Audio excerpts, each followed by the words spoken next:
Hey, we find ourselves deep within the heart of Plumesta, having defeated Valoran. All the things that were keeping the overwhelm at bay have been destroyed, causing it to flood over. And finally, our people, the Blue Rose, have learned the truth. A section of the planet's heart having been purified and cut out from a disease. And after this had been done, a type of memory wash had been done using the powers of the painter and uh, magician of the arts, Marlowe. This stood for many, many decades until the absence, the lack of catharsis, the hidden trauma of the planet began reasserting itself into the lives of the citizens who were inexorably linked and born from the planet itself. This had caused the overwhelm to grow, and now, with the wound laid bare, but no knowledge of where it came from, what it is, they have the intense understanding that the planet is now screeching and could come to its death now. Been seeing the cost of those who would put their own uh, reputations, put their own self worth, and put what it is they want to see out of their lives over helping others. Our Blue Roses have looked into the mirror just a little bit to see how they had a discussion last week of how they were, in a way, like these heroes, in ways in which not as certainly not to the same extent, but how they themselves had the seeds of this and how it worked out as they were at five banners high. This faced lies reached out into the heart of Blumesta to try to communicate, given the advice of Urel. Upon that, we heard the cries of many within the heart, the overwhelm itself, as it leached forward. And with that,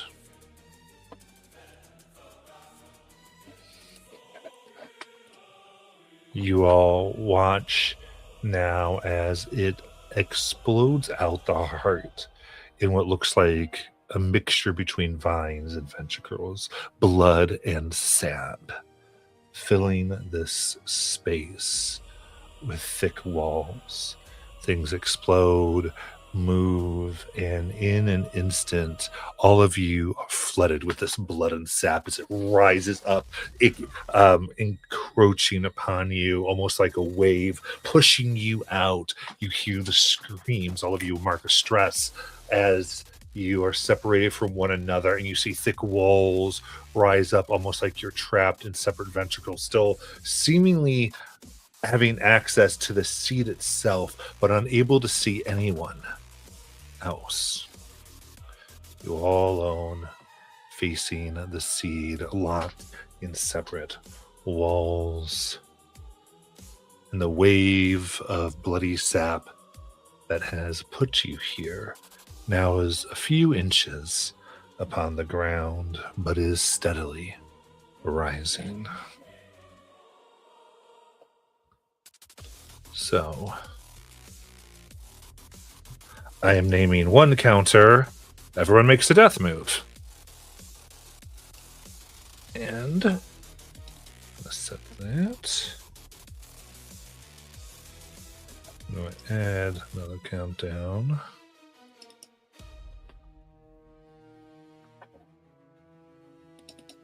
There we go.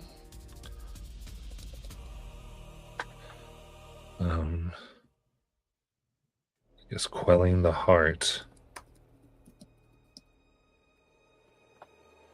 So,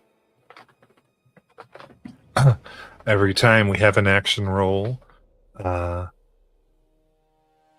death move counter goes down. And it might go down quicker if we roll with fear or fair with fear. A crit will move Quelling the Heart down 3. A success with hope will move it down 2. And a success with fear moves it down 1. The death move is set at 9. Quelling the Heart is set at 12. Let's see what happens. What would you like to do?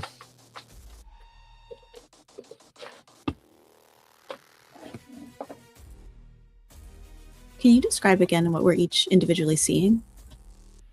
Absolutely. So, what you each see is thick walls that seem to be a mixture of like vines and viscera all around you.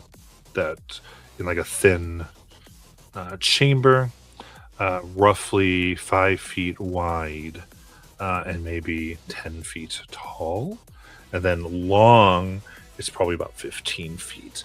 And that leads to this large seed, partially plant, partially flesh organ, like a beating heart with roots coming out of it. And you can see reflected within it bits of the overwhelm stirring. It itself is a good like 30 feet radius, and you see your piece just kind of takes up this 15-foot space that's there.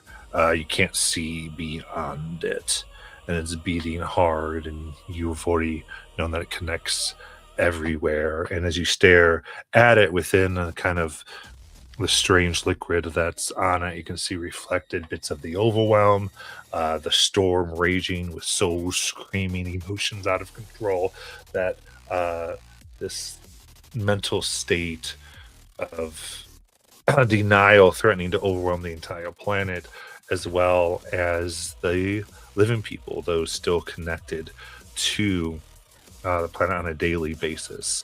You can see them going through their day, some shaking, some already beginning to have red and black veins from the massive overwhelm, and soon to be encompassed by it if something isn't done.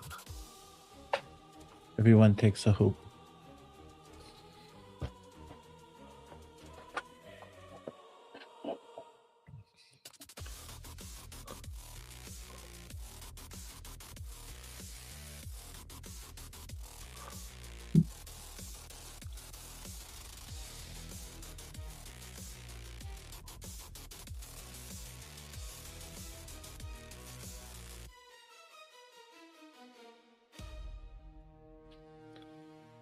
These walls, beyond the walls to the heart, how far away is the heart from each of us individually? Very close. Okay.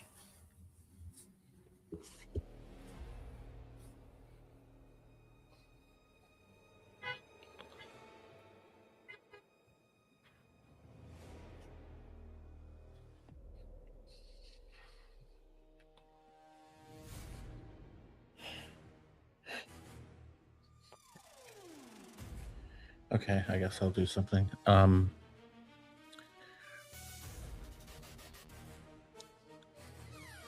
When I'm just going to kind of ask this to the group really quick, because I feel like I would have seen all of you a second ago.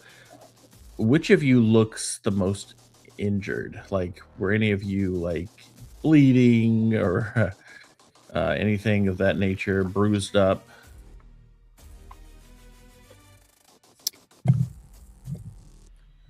I'm okay. Ace looks fine. Okay. I want to say Nealon looked more hurt than me. You had seen Nayland go down, but the fury in her wolf form brought her back up. But she is like 1 hit point away from going down again. So this isn't my rolled action, but I am going to do this and then do my rolled action, Matt. Mm-hmm. So I'm going to just, and this really just depends on whether or not she can hear me through all this. But I'm still going to try. I'm just going to yell out, Nayland, just hold on, okay? Just Imagine being somewhere wonderful because you're going to be there again soon. As I spend a token to clear one of your hit points. For my rolled action, I'm going to take my pom-poms and I'm going to try to attack the wall in front of me where all these plant-like root things are, to see if this does any good. Or actually, even better. I take my jump rope and I crack it on the floor to see, kind of testing whether or not these are living enemies. Because if they are, if I do high enough on the roll, then they have to move away from melee range to what's considered close range, according to my jump rope statistic. It's a feature of the weapon. So what are you doing? So I take the jump rope and I'm trying to crack it. Like it acts like a whip. Okay, so you're trying to destroy the heart of the planet? No, God no. What I'm trying to do is get these things away from me so I can leave this enclosure. There are no things. Walls. There aren't? There's walls. Oh. Okay. In that case, I will try to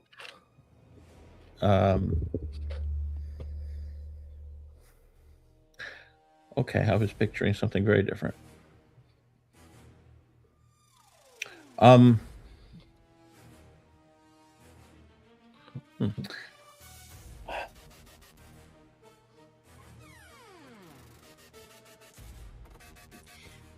We're all separated from each other by like fleshy plant membranes and separated from the heart by the same fleshy plant membranes.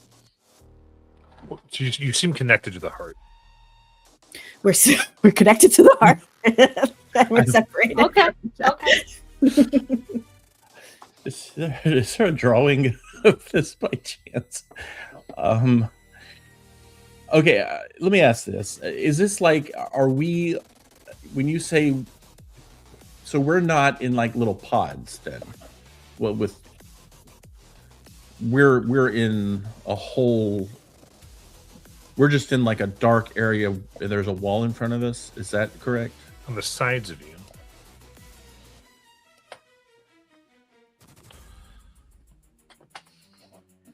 Correct me if I'm wrong. I'm envisioning this as like a star anise kind of like pod thing where we're in separate individual sections. Yes. And like the heart is in the center. That's what I was picturing. But Yeah. but there's not a door then. It's just a No. wall. Okay. And then and I guess like there's sap or something that's like slowly rising, and that's our like countdown counter. Okay.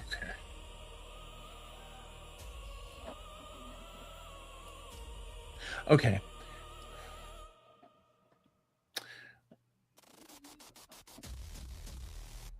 I imagine Kelly would not know what to do, so I think she's going to take her oh.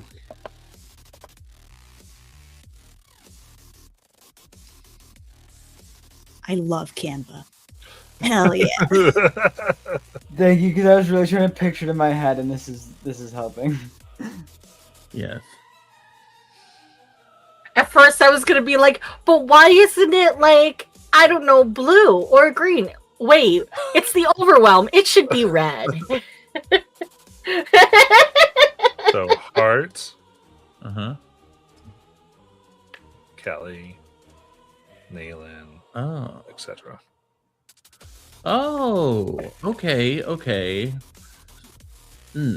so in that case, We I'm are going in a deconstructed beach ball. I'm I mean, sorry. rough. It's probably, but yeah, very rough idea. Okay. To I'm gonna make more sense. I think what I'll try to do is to break the wall between me and another person.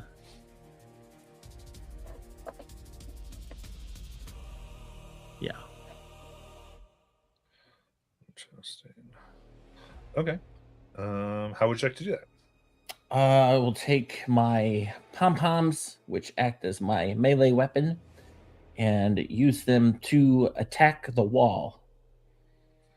Okay. I am going to roll.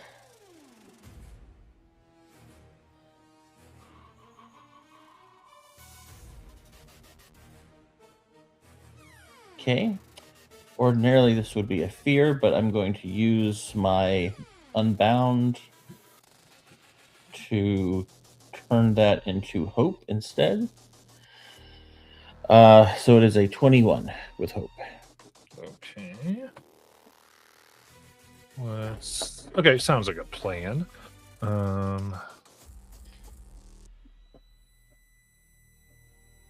So go ahead and roll the damage. Okay. 14 physical. Okay.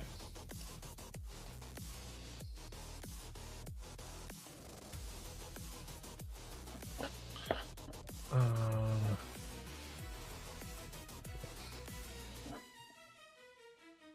14 physical. All right, so that would essentially be a minor damage. And it's not necessarily moving the thing ahead. So ultimately, that's going to go down 1 on the death move counter, but not affect quelling the heart.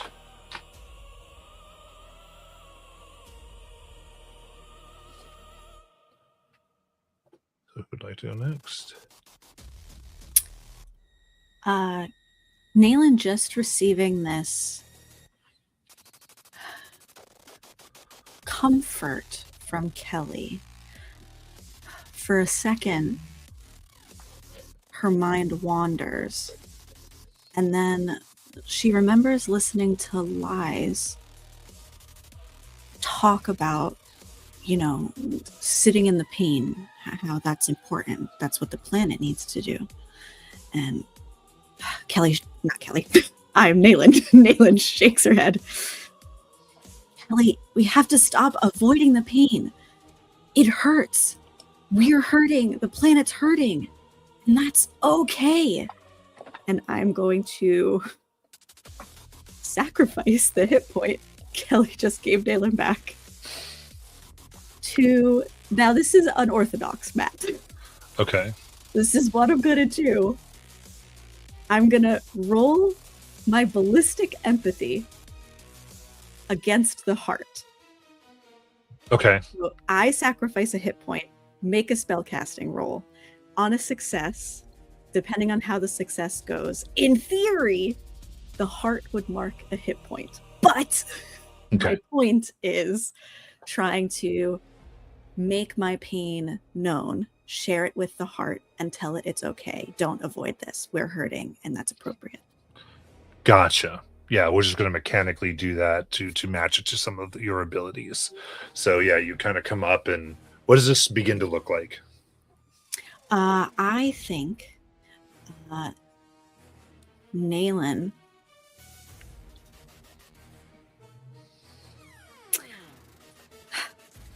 usually has this aura around her that is not perceivable to anybody but her.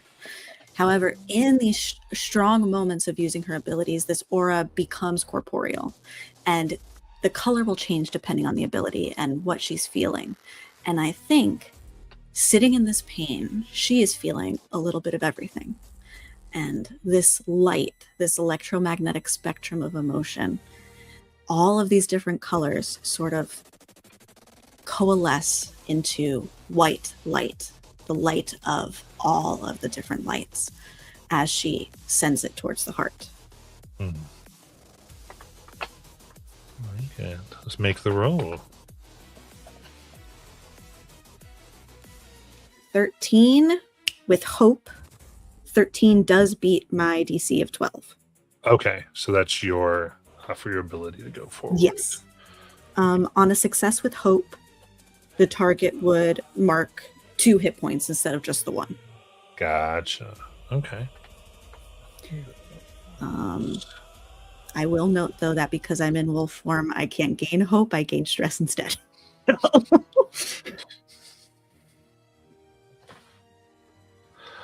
Amazing.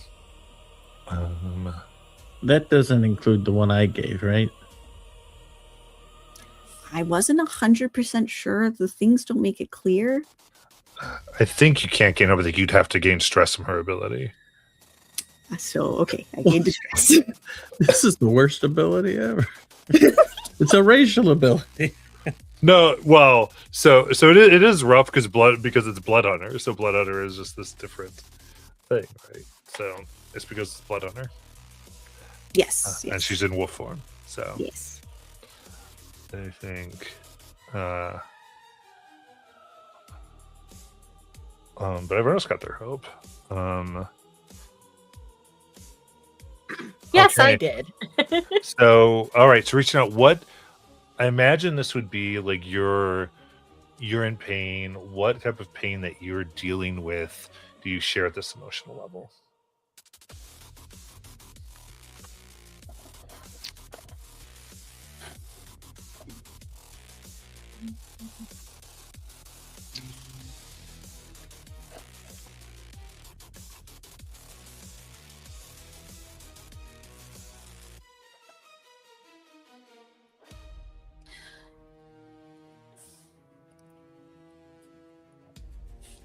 Inferiority, failure, and knowing that this feeling comes from failing at what you thought your sense of self was or your purpose. And so it feels like a loss of a damage to your sense of self. But acceptance.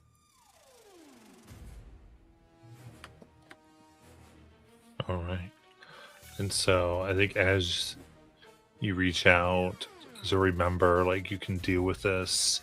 You can feel like the world shift. And I like the stress here because you're connecting and understanding like the idea of loss. If you were Robin, I feel like the deaths of several Naylands begin to flash through you as you were trying to deal with this. And like as this is occurring, you're getting flashes of all these faces and their final moments before they died. Connection here. And we will go to who's ever would like to go next.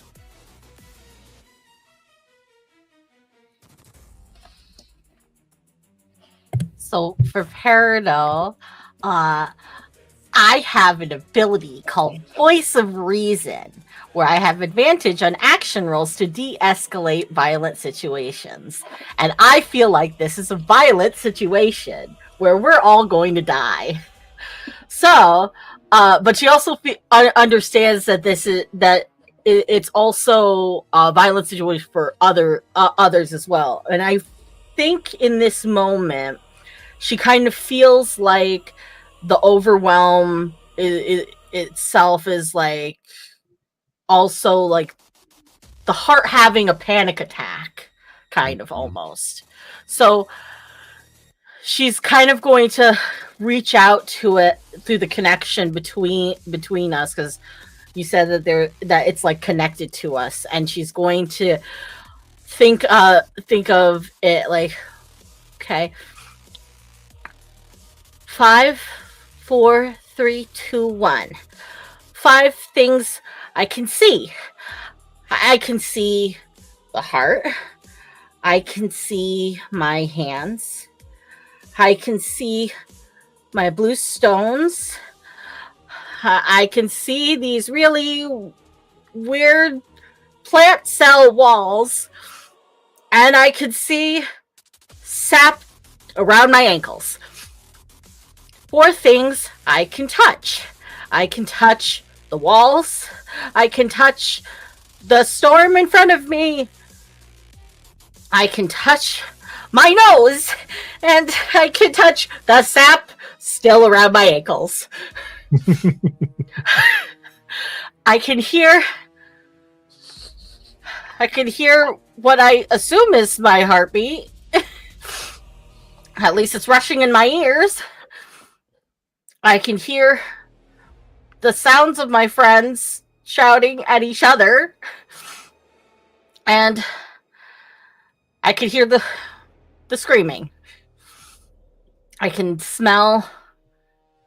It actually kind of smells like dead stuff in here. So that's not a great smell, but it's a smell. And I also smell I mean, I guess I don't really I guess I smell kind of like metal, but that's neither here nor there. But that's 2 things I could smell. And what can you taste? I can taste, well, I kind of bit my cheek earlier, and so it kind of tastes like blood. But 5, 4, 3, 2, 1. Deep breaths. Center. Grounding. And she's just gonna kind of like keep on, like, hold on to like the thing that's tying us together, and just kind of like put out through it, counting down from 5 to 1 over and over, as like a way to kind of like calm the storm through this grounding technique of counting. Okay. Gotcha. So it's trying to speak to everybody in this way and understand. I would say presence, please. Okay. And because I'm going to use Voice of Reason, I get advantage. It is a 16 with hope. Okay. So that is a fail with hope.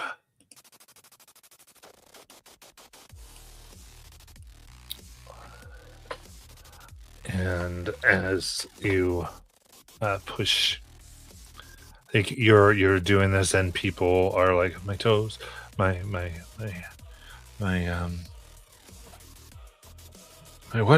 and you feel people are just like, as they're looking at themselves, they're realizing how much the overwhelm is changing them.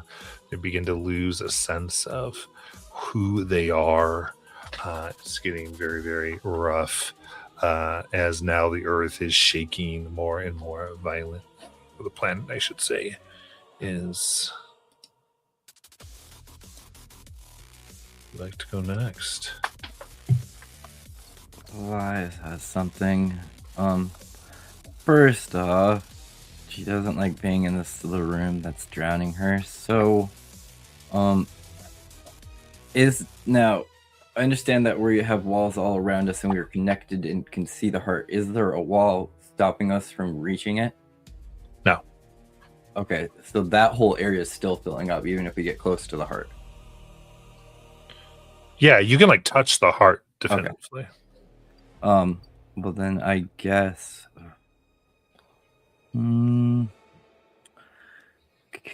How far, I guess, can I get to one of my friends? Like, So you can't necessarily see the friends. Okay, I can't see them. No, because you imagine like wherever the like you're like seeing a section of the heart, and it fills up that entire Gotcha. area.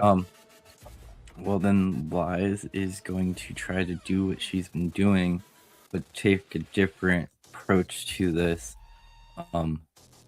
Is I am going to kind of get close to the heart, sit down next to it. Her eye turns purple, or not purple, it goes from the purple to a blue. as like this holographic image kind of shifts out and a book kind of appears in front of her.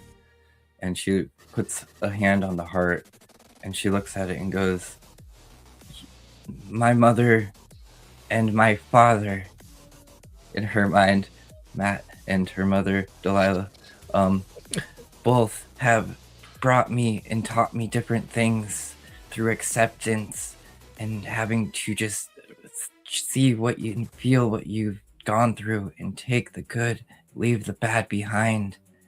And so I'm using here is I'm trying to just, I guess, persuade, use a more like approach this thing and kind of guide it through as I'm continuing with the story of trying to show, even though we failed, our story wasn't over. We've picked up from the pieces that we've left and we're still carrying on and still trying.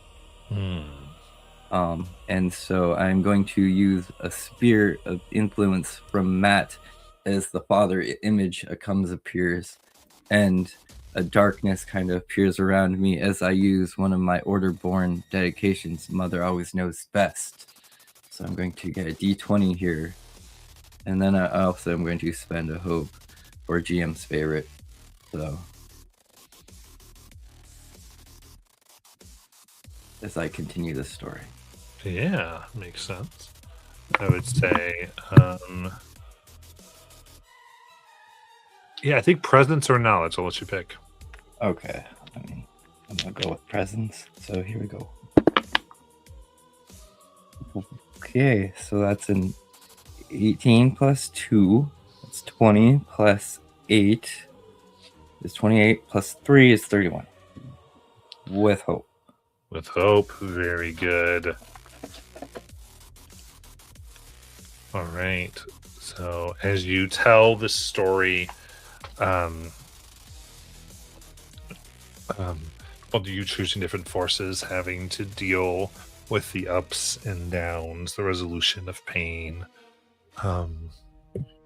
You reach out and you hear voices within your minds, or mind people remembering their own pain, and names begin to be shouting. You realize, like Jeffo, Tantan, Telu, names of perished villagers, losses, and some remembering things that they did because of the loss of this, of when it vanished, when they forgot, and kind of coming to that life was a real one. Trying to hear into this as this continues.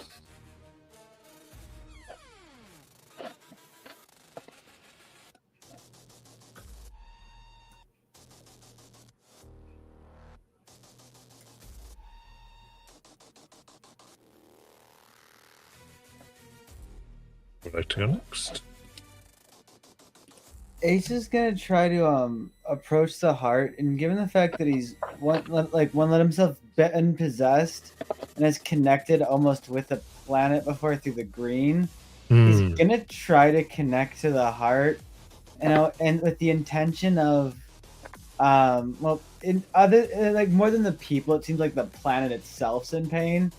And Ace understands the fact that sometimes just letting out that pain at someone else that can actually understand it is all that matters. And so he's going to try to connect with it in a way where he can just understand the actual pain the planet's going through. Just have to be like almost a vent for it. So you want the planet to vent upon you? Essentially. Okay. I love it. So you're like, let me have it. I'll be your punching pillow. Give me a presence roll. All right.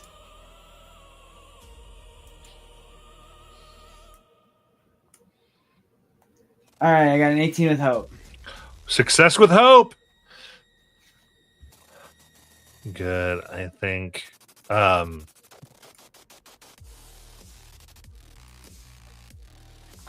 yeah, as you are saying this, it's okay. To be angry and vent. You hear people now yelling, why did this have to be? They didn't do anything wrong. It was just sick. They might have the right decision may have been to kill them, but why did killing them have to be the only thing we could have done? And no, and as this full vent of frustration, instead of holding it in, you can hear from the planet releasing it, and a flood of negative energy hits Ace. I'm going to say for 2 stress. Very fair.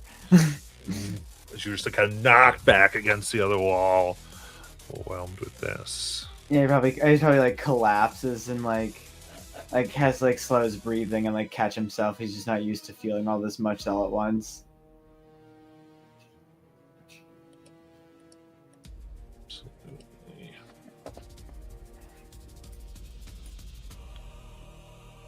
All right.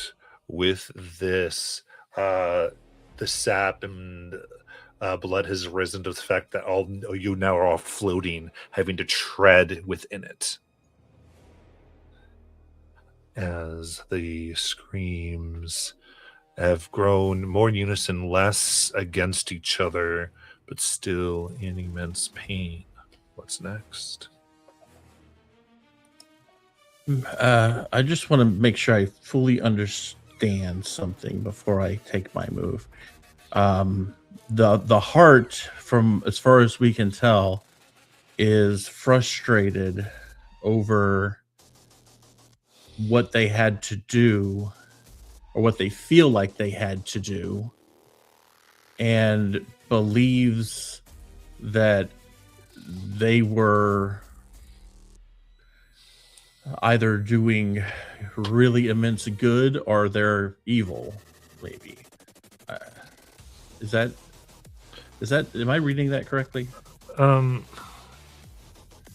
I would say that what it is that a piece of the heart had to be destroyed.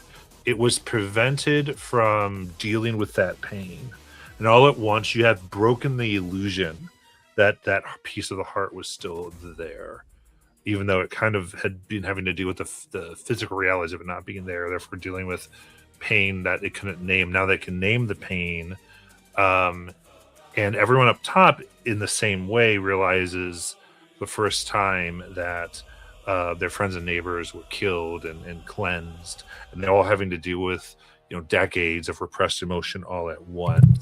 So they're dealing with all of this craziness that's flooding, repressed decades and decades of repressed grief over generations. Okay.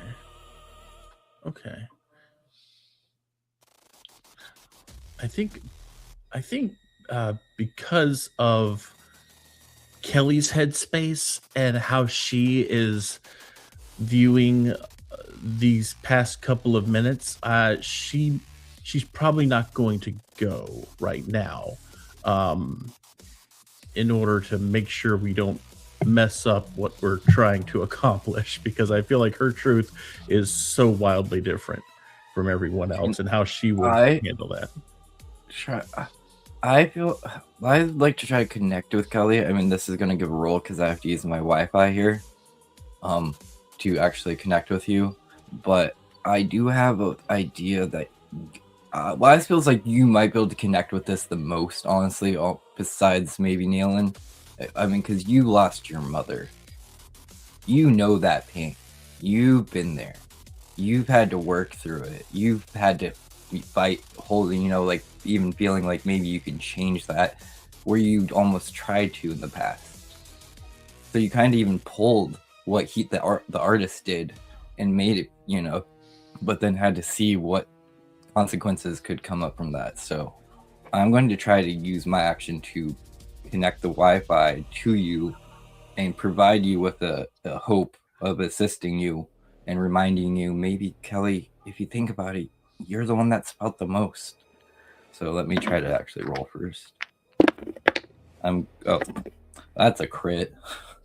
So I get a hope and a menace of stress as this little beam of an antenna appears from Wise's head and sends out this little almost radar signal, and you pick it up in your senses. And I go, Kelly, think back. You've lost your mom. The world's feeling the pain of losing something, of losing people, of ones it loved, of itself. You know how it's feeling. You've been there, you've done it. You came out brighter and shine bright, knowing everything and seeing that you can't change it. You have to grow with it. Connect with that. And yeah, I'm going to give you an advantage. Okay. Kelly. All right. Kelly will approach the heart.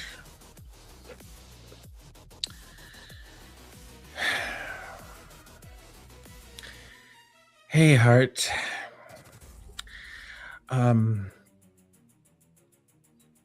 Listen.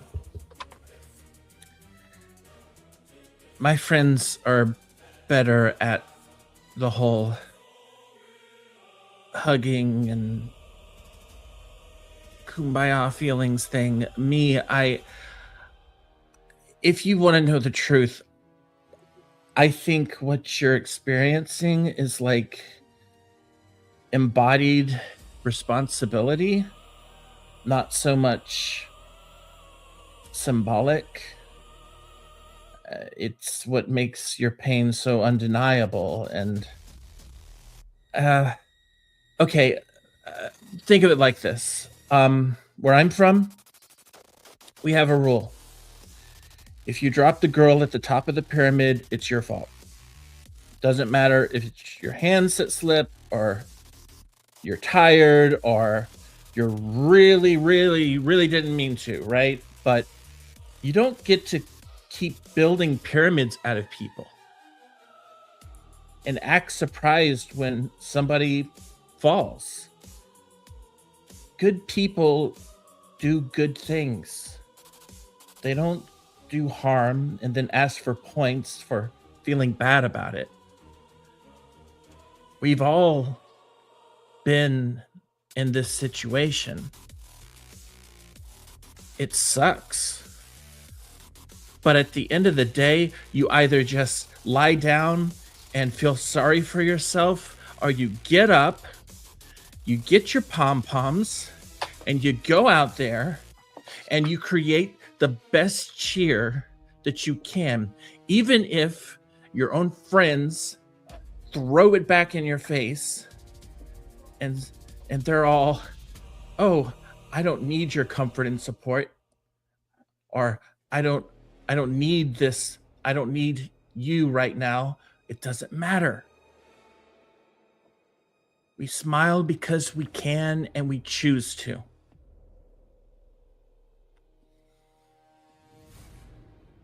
And then she has this moment where she realizes how she just spoke to this thing, and she's worried she just killed the entire civilization. Yeah, I think reaching out that way. Go ahead and give me presence. What I'll say is, so I'll let Kelly, I'll let you roll an advantage die. Lies, you can roll an advantage die. And you can take the highest of the two. I want to add my my queen bee mentality, which I feel works here. It's like weaponizing confidence for a +2.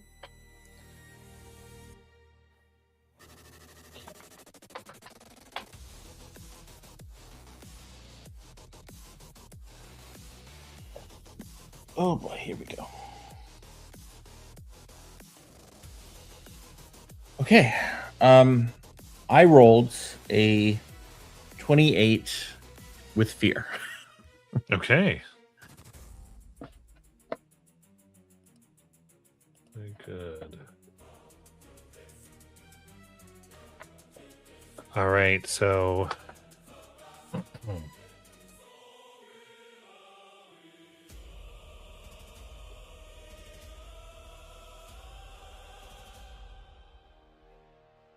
Did we resolve the advantage dice?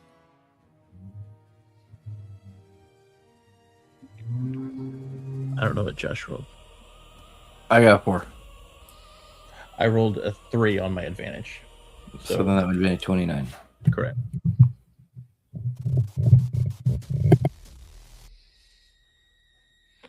Okay. I think then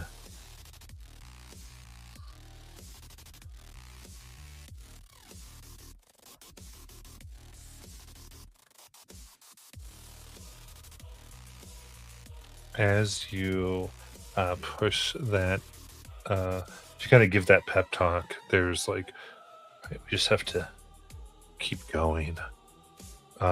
And there's a mixture of the storm within where it feels like part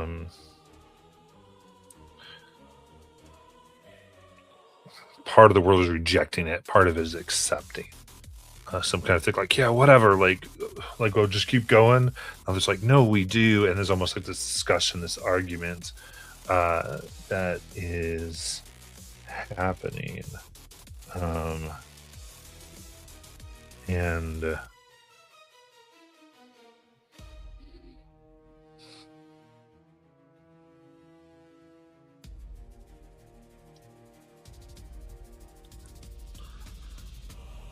I think in that moment, you feel yourself now lifted, like a strange lift. And as you've pushed yourself forward to connect, you realize your feet aren't quite touching the ground, and instead your hands have entered into the heart. And you're being partially absorbed. Beyond the pyramid, guys. This isn't good. I think she just looks a little freaked out by this.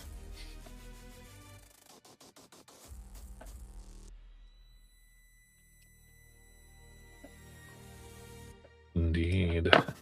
With that, I'd like to go next.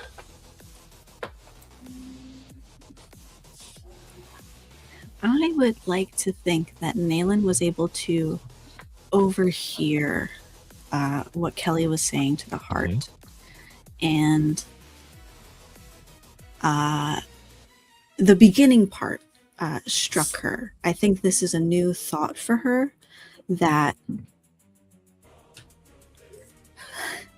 overplaying your guilt could be self-serving, and hurting yourself that way in the name of that guilt is bad. This is a new thought. And then as Kelly starts going off, I think Nayland's distracted by a beeping coming from her wrist. And she looks down and she sees her little digital pet that by this point is basically dead.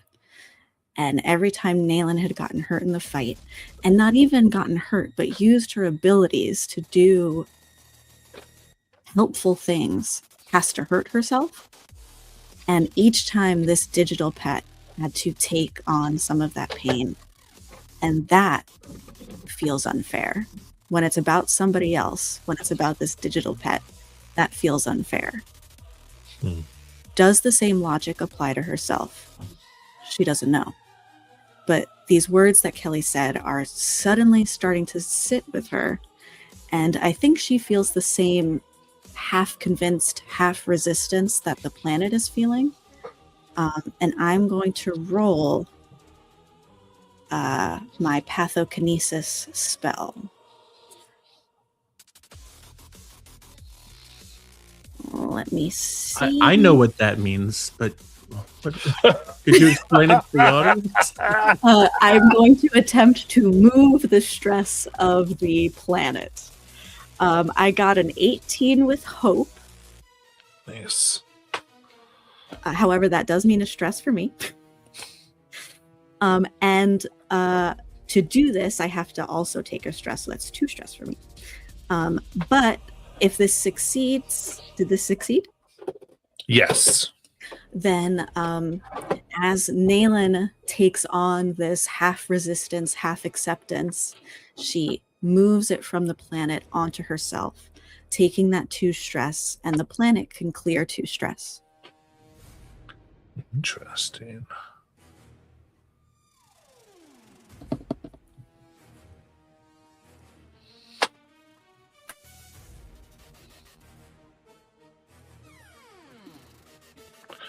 I'm going to count that as an extra resolution.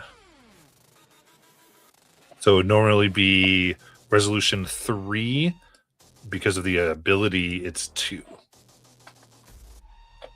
that make sense? Aha.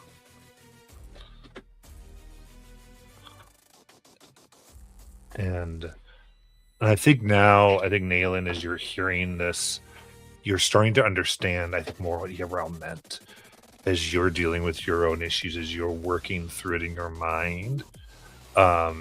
Your own catharsis, you can see almost like this strands of verdant green now within the roiling red spread out. And they're able to learn and take from your experience. Many seem to be applying it themselves, making it about them and their particular, like, right.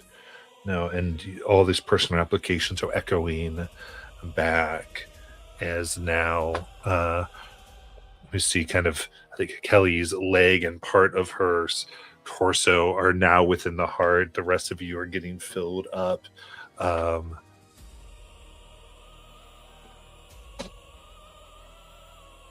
And you all have the spotlight here.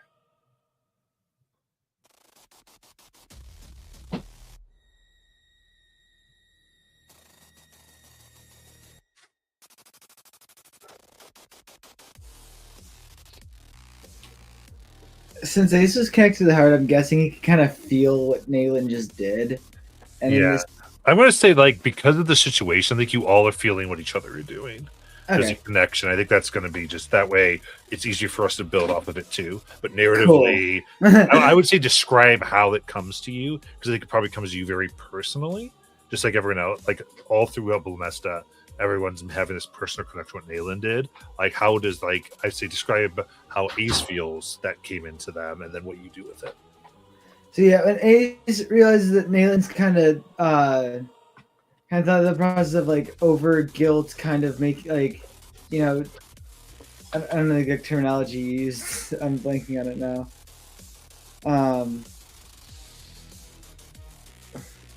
Sorry, what was the term used again?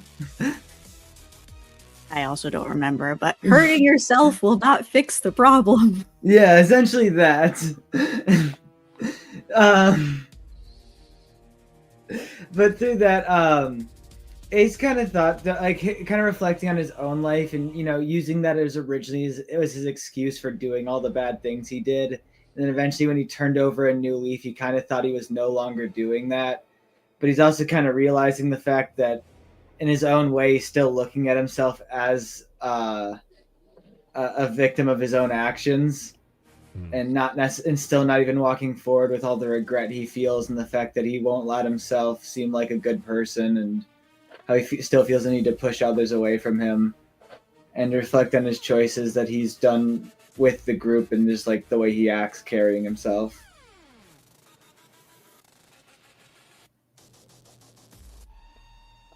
I gotcha. And that's what you're trying to send out? Yeah, basically him realizing that he's also still doing the same thing despite the fact that he thought he wasn't. Perfect. Right. In that case, I feel like this is probably knowledge. All right, that is not good.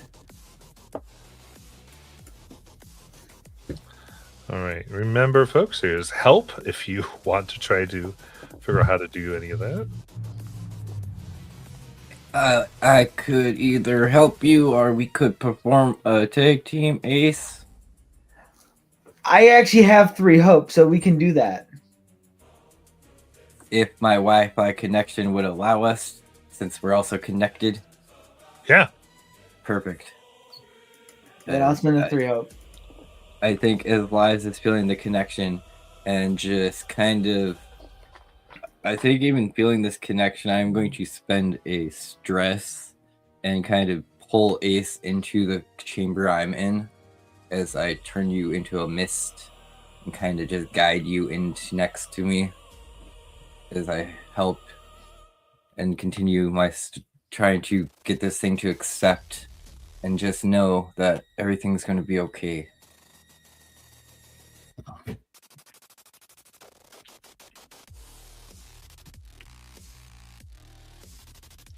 Very good. I think presence for, I think lies there, and the knowledge for Ace. I got a 14 with fear.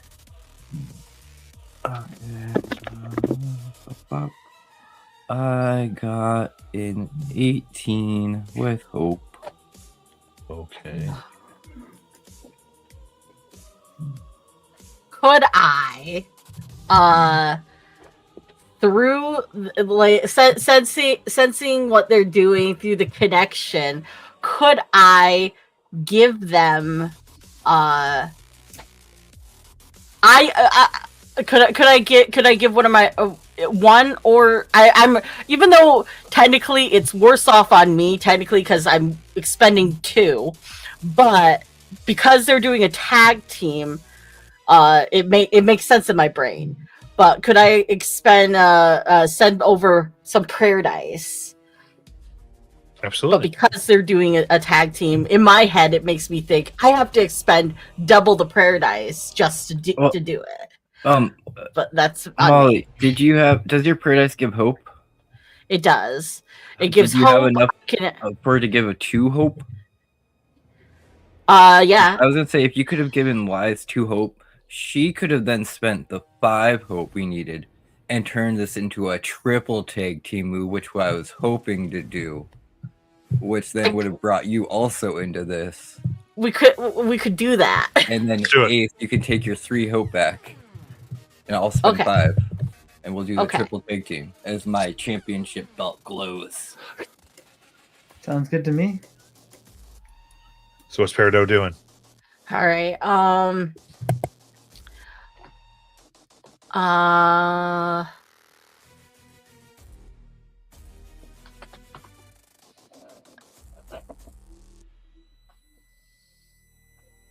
I think what Peridot would be doing would be I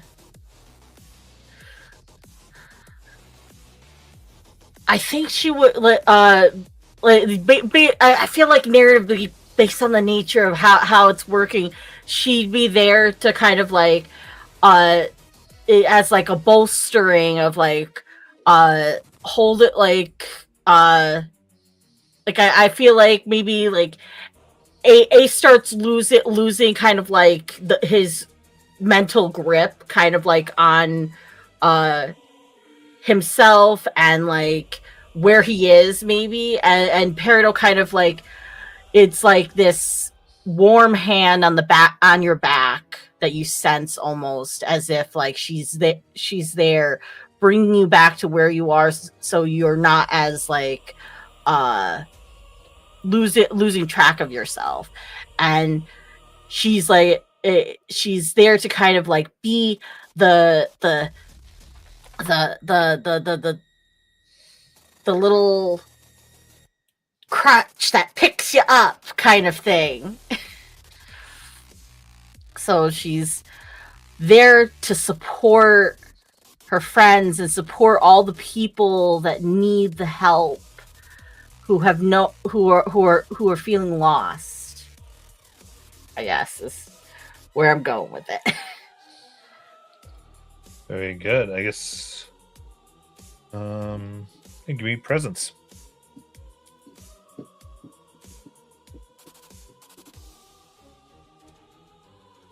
I have rolled a 14 with hope. Okay. So again, this is as if you all had rolled the 18 with hope, as you are given the support, letting them know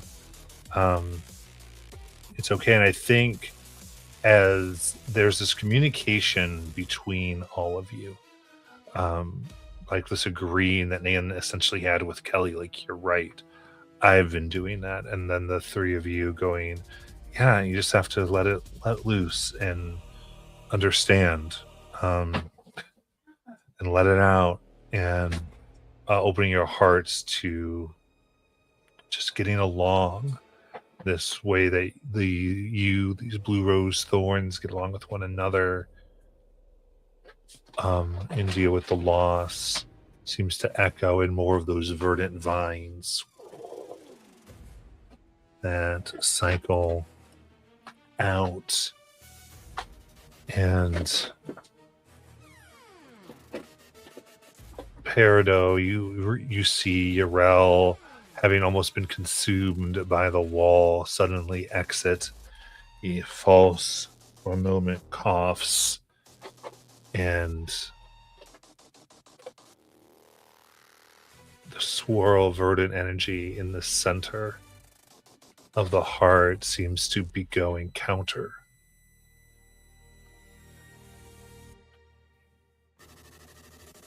And then suddenly there is darkness. The heart isn't beating.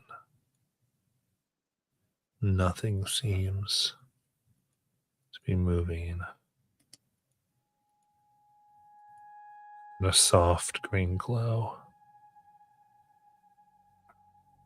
And a beat. Dun,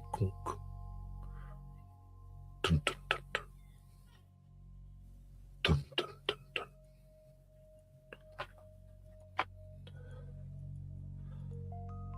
There's a seed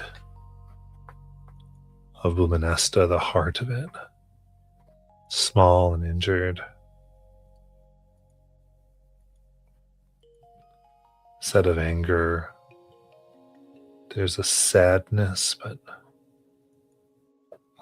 true mourning, an acceptance of loss.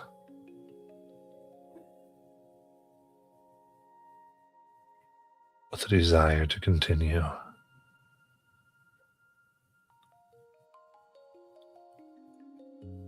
And with it, the walls go down, the blood sap, now almost to the ceiling, drains.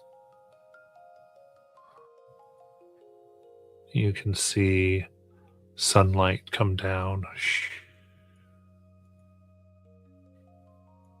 as a way to climb out, riddled with hardened thorns, seems to open.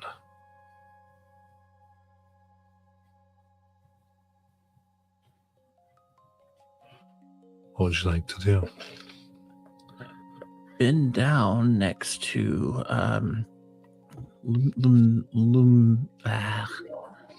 Luminesta. Is that her name? The planet's called Luminesta. Oh, I thought this was a person. This is the brain of the planet. Okay. So I will... Okay, I can still do this, I guess. I will just kind of bend down with my hands on the ground and kind of speak to the earth.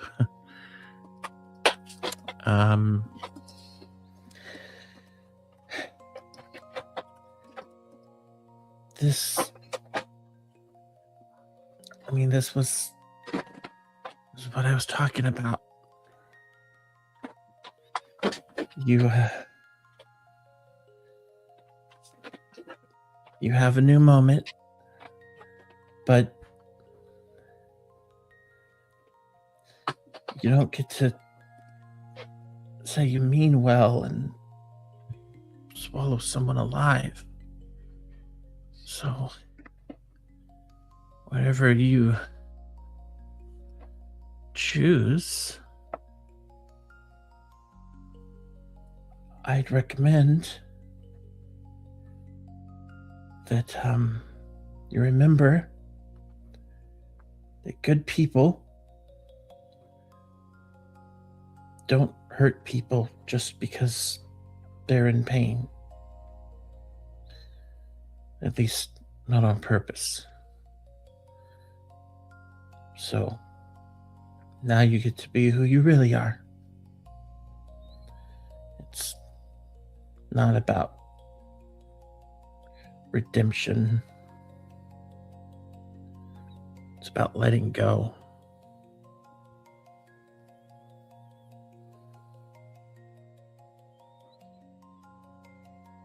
And after she's done talking to the grass, she'll stand up and feel the sun.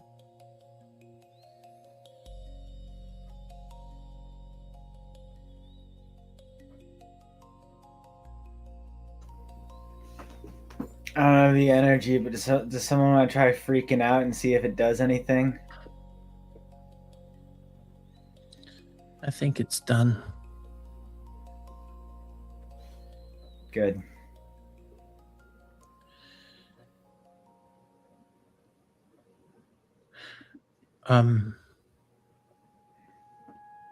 Before we leave here, we've had a hell of a time in this place. I feel like we kind of fractured here and there. And I think that's okay. Because maybe we need to do some letting go of our own. Okay. Maybe we need to do what we do best.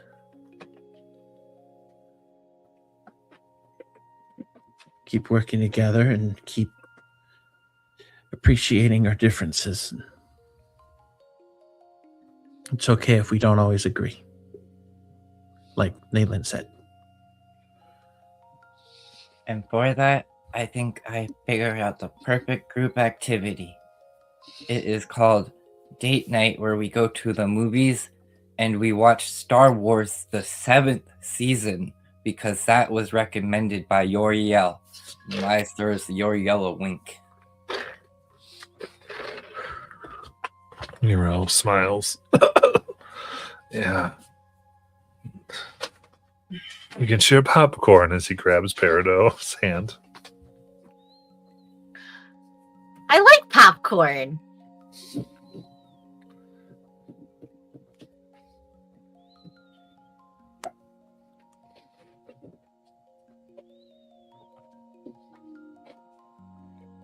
Wise extends her arms and they grow outrageously long, and she wraps Ace, Nayland, and Kelly into it and just starts walking down with them. We can also have popcorn. Okay. Well, let's huddle up.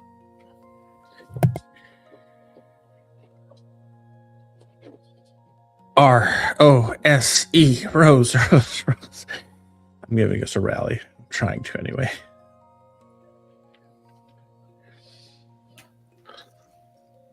It was part of what the speech was for. Okay.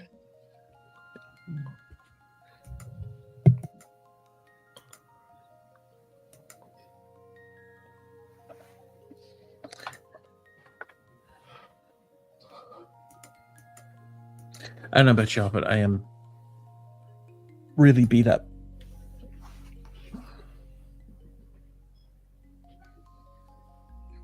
Is this you saying you want to go back to the hot tub again? No, this is me saying I need some sleep.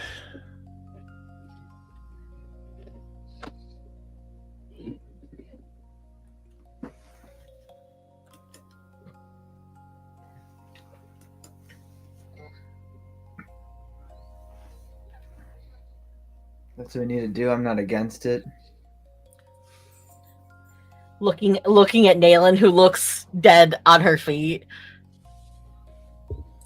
I think Nayland needs some sleep too. We can sleep when we're dead. Let's go watch a movie. sorry, what? You'll be dead before you go to sleep if you don't sleep. How long could this Star Wars Season 7 be? Given what I've heard about it, I don't think there's an end really.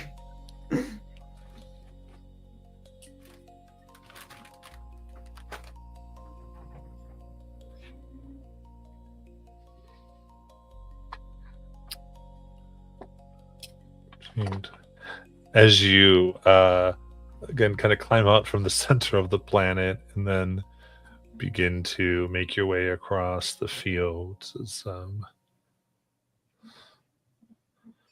you see the animals, the strange things like the nostalgia sores and the creatures of the planet move across. You can see just expansive overwhelm beginning to dissipate. You make your way to the settlement. I would say for each of you, you begin to see a reflection of the people now beginning to go through, and they've been affected by this process. Again, kind of led by all of you and your own experiences fed into theirs and this intermingling.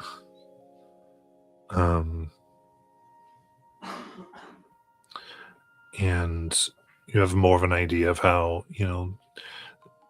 the other planet, the planet is them. There's this connection, they come from it. And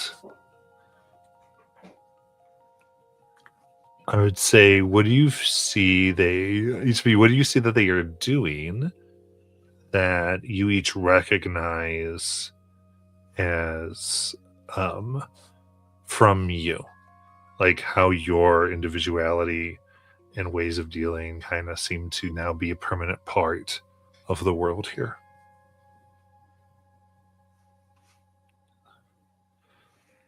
For Ace, there just happens to be people in like barrels or any other tight spaces.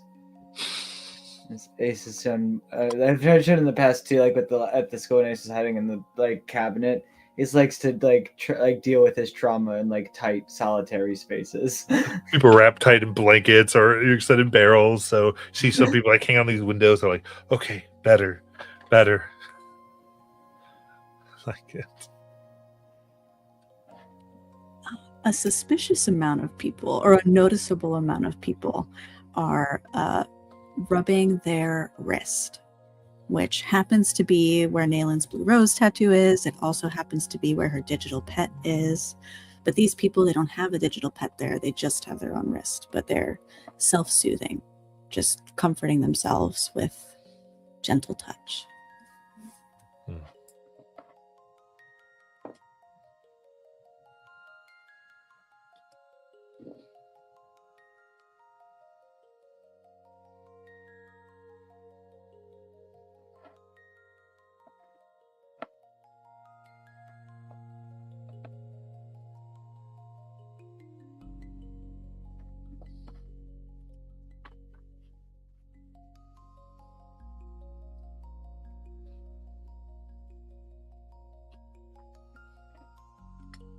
What else?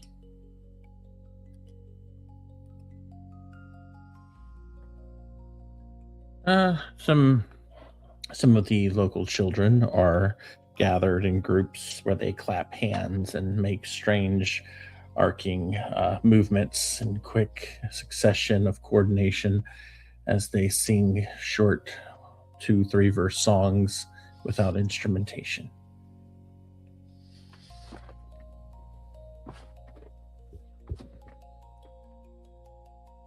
Okay. Cheers to deal with stress and to take your mind off things seems to have infected.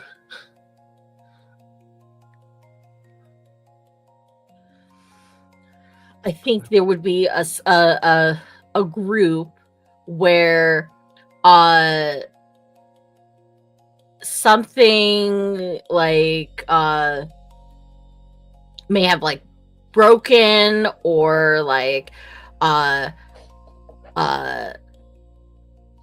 or yeah, like a group of younger kids where like something has broken, and like you can see that like all of the emotions have like started to become to overwhelm them because they're kids and something broke. And then one kid starts kind of like takes a big huge breath and then counts 1, and then the next kid looks over at them, panic in their eyes, and then takes another deep breath and goes 2, and then it continues around, and then until every single kid has set a number like in order, and then they all kind of like visibly kind of like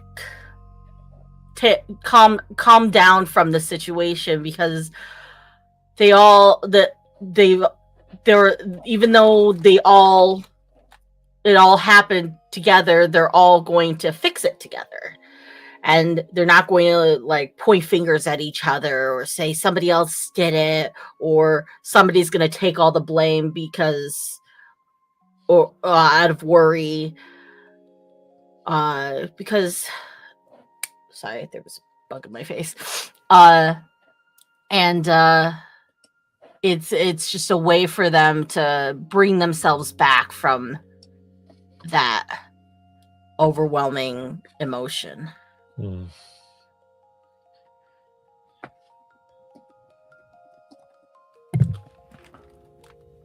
Poor Lies.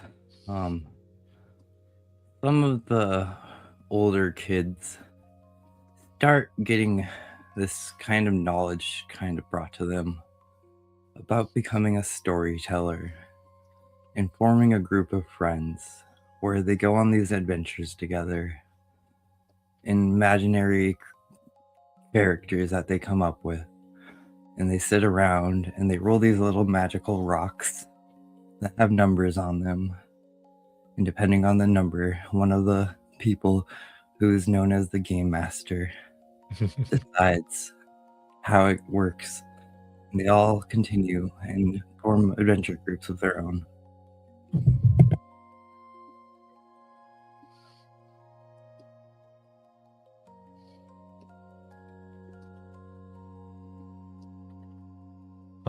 So coming in now, you see this as these new life and stress techniques have changed the planet,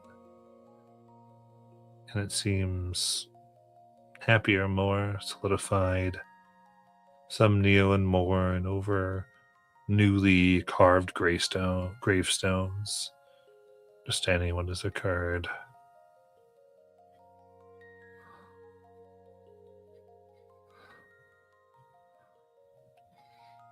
What would y'all like to do? Go watch Star Wars.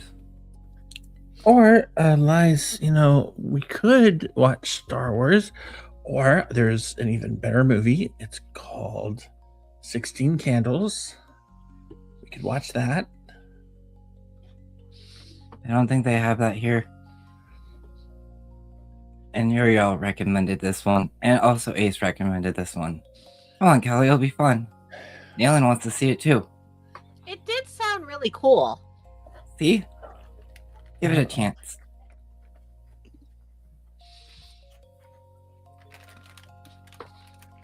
Maybe I could sleep while you guys watch Star Wars. And then join y'all at the end. Oh, I thought you'd like all the drama, and you seemed like to be like a reality show person there, Kelly.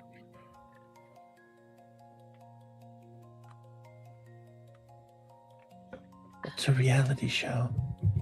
Wait, Yeah. it's a reality show? Yeah. You mean like cops? Well, it's because a bunch of stars, and they do different challenges against each other. It's a strange concept. What? I definitely don't have that where I'm from. Popular people. I doubt it would ever catch on. Ace looks so disappointed.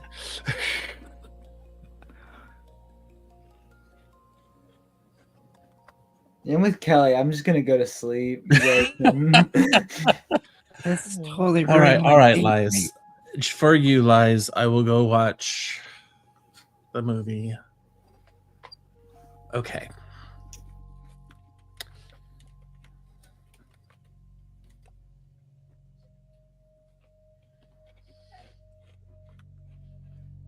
Wait, are we going back to the ship for this, or do we just watch it down here? We got a theater right over here. I always wanted me to reserve it so we could watch the whole season in one go. How long is the season? Well, it was about 45 minutes with Okay. 29 episodes. So, a bit, the whole thing of it. Oh, It'll wow! be fun. That's a lot of episodes. 21 hours and 3/4 of an hour, so 29 hours and 45 minutes. Oh, Nathan, are you sure you wanna spend the day doing that?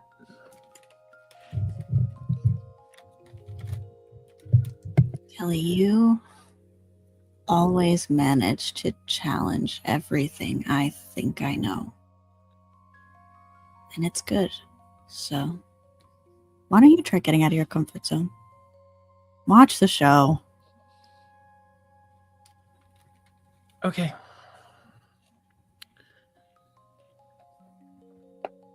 We'll watch the show.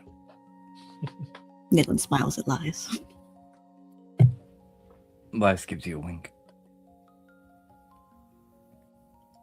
Now time to get some popcorn.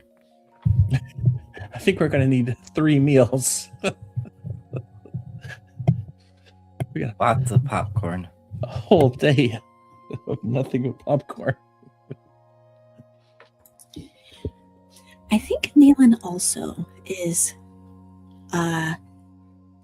casting a curious eye at Peridot to see how she's feeling about the prospect of us wrapping up our time here where Urel is.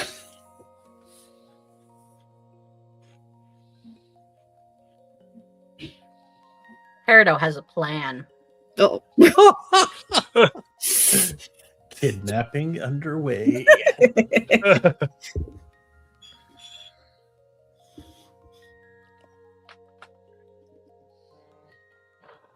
Amazing. So we see Peridot plotting when Nayland looks over. I feel if we're gonna start the movie scene, I feel like as like we kind of all get nestled in what I imagine to be a very kind of like cozy theater space.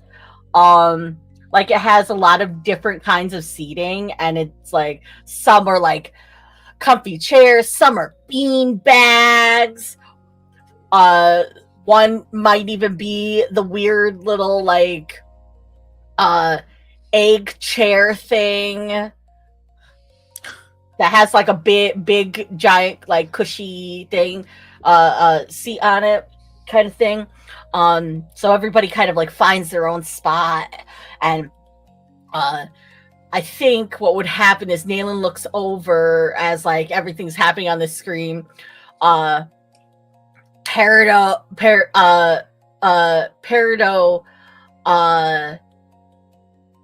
laughs at something that's on the screen, then looks at Urel and gets this kind of like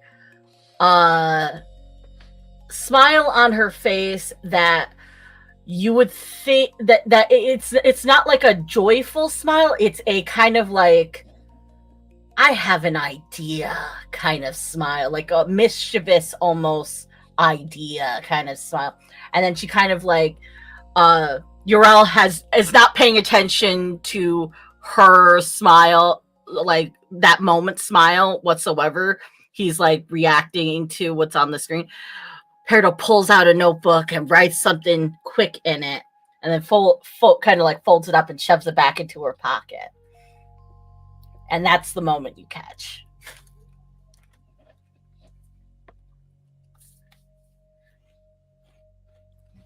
I think Nayland throws a piece of popcorn at Ace.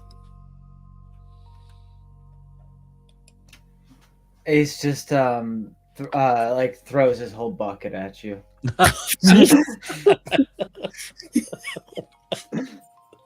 Ace, I was trying to be subtle. I don't really do that very well. Everyone's staring at this point.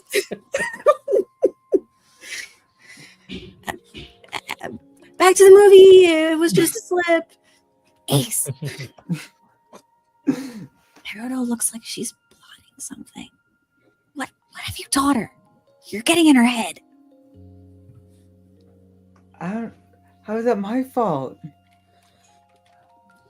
You know, you're the sneak.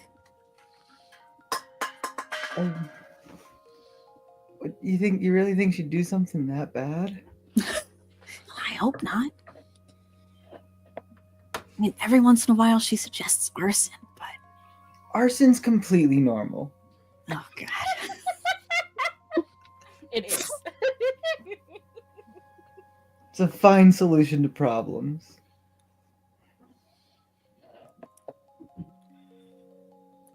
But I'll keep an eye on her. Okay. Good. That's all I ask. This immediately looks like he's just like in a position like he's trying to fall asleep. Balin rolls her eyes.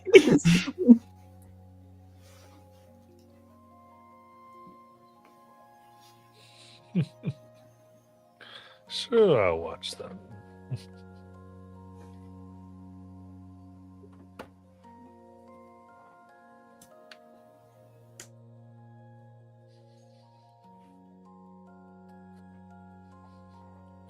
All right. Then anything else that we want to address in here?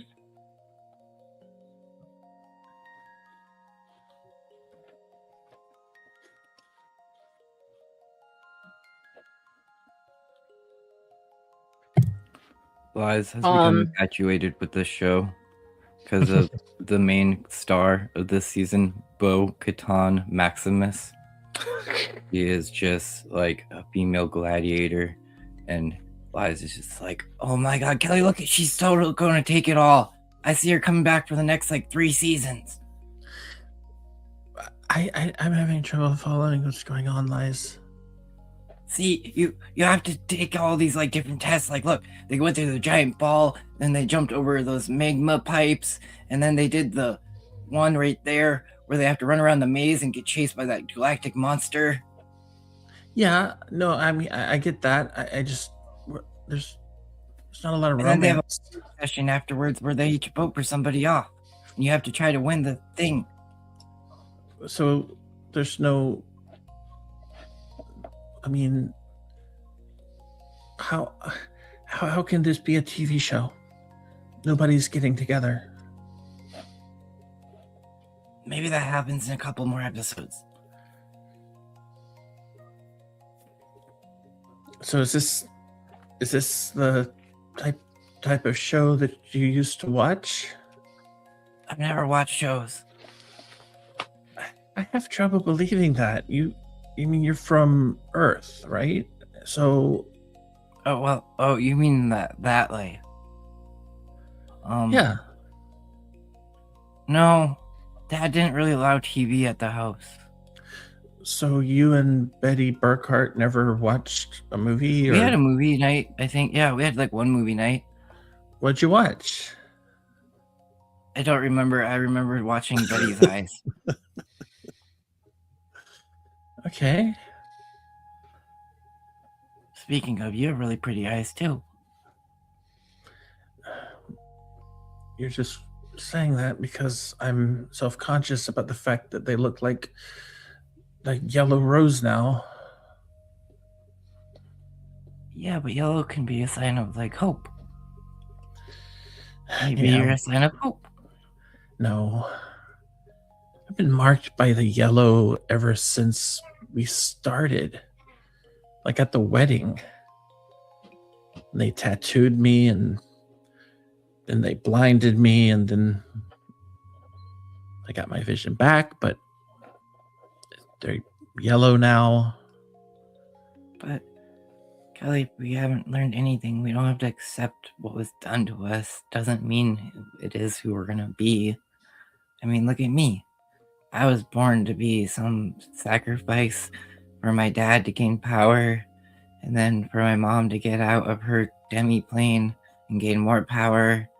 And, I was supposed to be evil and turn the Blue Rose into something dark, but because of you all, I became good, and I found a light. I found hope. No, I did too. And that's why I earlier today, when we were all kind of talking to the tower, that's why I had such a hard time with it. I still think that I'm trying to, maybe that's the problem. I'm trying, I'm trying too hard. Maybe you just have to start living. That's what Nayland said. Then let's try. And she takes your hand. We can try together. Good, because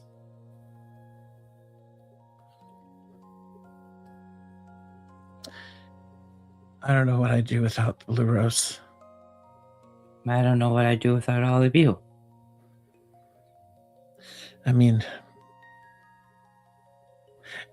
I sometimes think about, the other people that were with us, like Zav and Parrot and Sparkles and Biff. yeah. And it'll be good to see them again eventually. But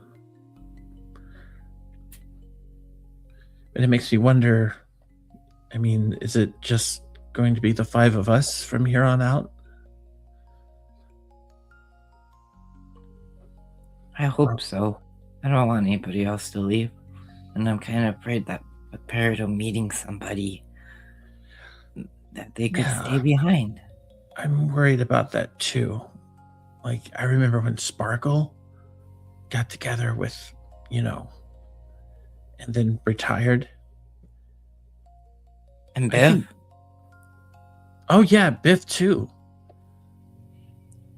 And now with Peridot, I don't know about you, but looking over there, I think she's going to try to secretly marry him or something, so she has to bring him along. You're right. What do you mean that you have pickle flavored popcorn here? Peridot jumps up and drags him over to go make some. Yeah, you're not wrong. They're totally getting married by the end of the day. You think she's going to poison him? With a No. love potion. Now I'm starting to eat the popcorn. Oh, this is a much better show.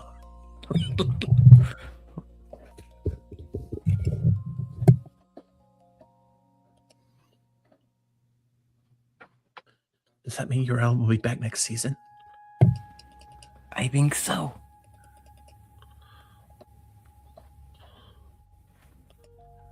What about Nayland and Ace? What about him? You think we should set them up together? I think they're setting themselves up together. Look at them. They're always got these secret meetings. I don't know if you've noticed, but the way Ace just dumped his whole popcorn bucket on her. That's love. Is it? Well, not really. I mean, not outside of the 3rd grade, but Why still. is almost about to dump the whole popcorn bucket on you?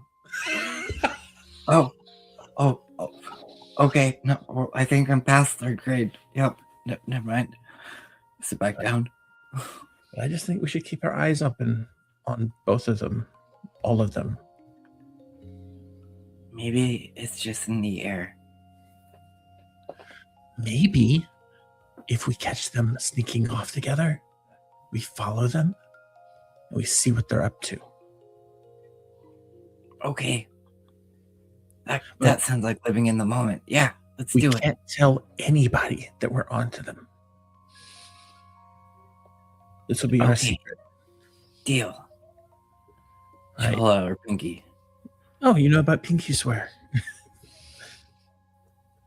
Yep. All right. Then that's for life. It's for life? Okay. Well, unless they find out Okay. through other means. Deal. Kelly's just like staring at everybody unless they look, and then she's gonna turn away. Liz just keeps her eyes on Kelly the whole time. Ace is genuinely probably fast asleep at this point.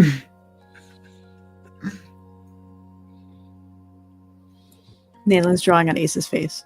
Well, Ace has a mask on. Nalen's trying to take the mask off so she can draw on Ace's face.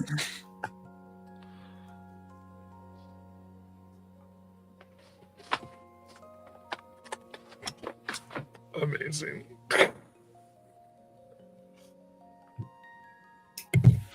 So trying to get under Ace has to be like, okay. Yeah, you managed to get certain parts to come off, and it's like underneath the skin's almost dead. And she's still just like drawing on it. That's good. You see it? She's trying to take off his mask. That's interesting. Gonna keep it. Nalen's gagging to herself as she puts the mask back on. Freaking disgusting.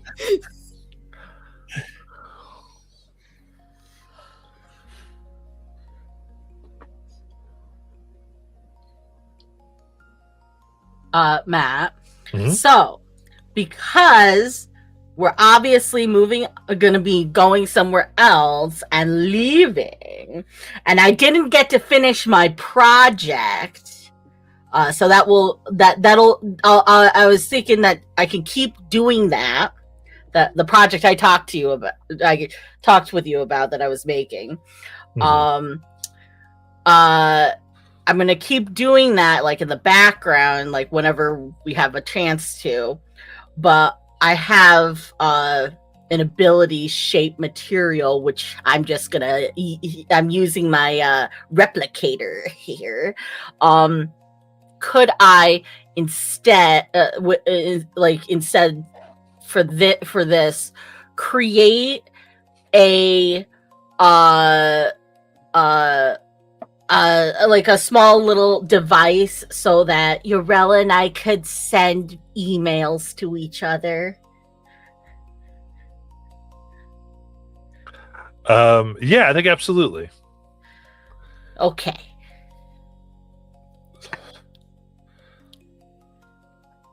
Set on your wild space frequencies. Yeah.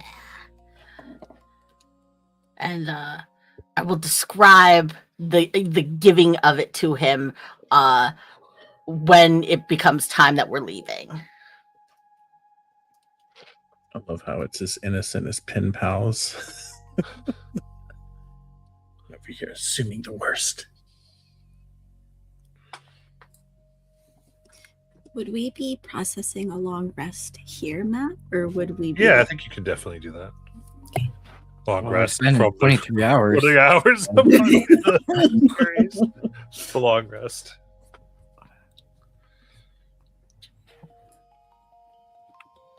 We may all fall asleep mid-episode or something. Wise doesn't sleep, so nope. She's just watching. Urel falls asleep on Perido's shoulder, and then she kind of dispenses a blanket, and then tucks it over him, and lets him sleep on her shoulder.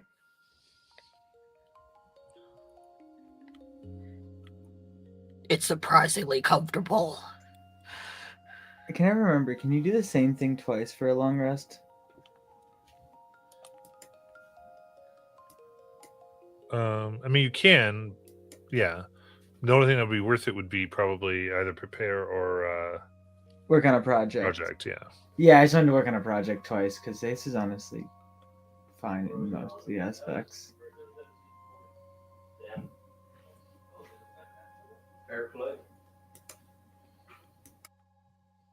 Also, Matt, we never determined what would I have to roll for my project. This is the first time you're working on it? Yes. All right. Remind me of what you're trying to do?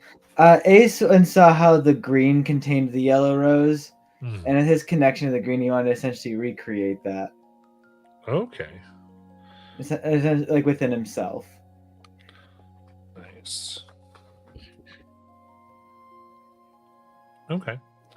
And what avenue are you taking? Do you think? Like, was it look like phrase to try to So figure this out? yeah, I tried to set up some groundwork with this earlier when Ace asked Lies to teach him to meditate. So I imagine at some point during the movie, Ace would just like excuse himself, pretending to go to the bathroom or something, as he would go and try to like replicate what Lies showed him for meditation. Except for her, all she really showed him was making coffee and drinking it. So he kind of assumed that scent had something to do with it. So for him, it'd probably be like lighting incense, and he'd also he still has the basket he got from the green, so it'd kind of be him like grabbing onto that and like trying to connect with it, the same way he connected with like the heart and the ghost that he allowed to inhabit himself, just seeing what he can get out of it. Okay.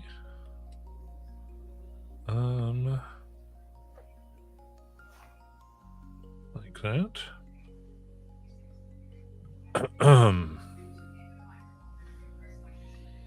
In that case, I would think we'd want to do something like or your spell casting. Cool.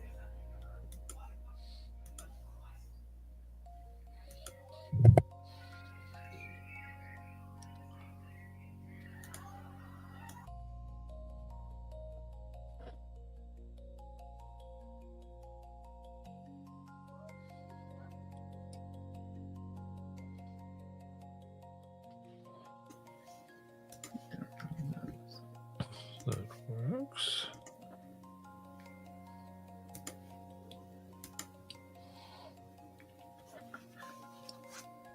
I did it twice. I got a 16 with fear and a 13 with fear. Okay. So I think as you're trying to understand this is,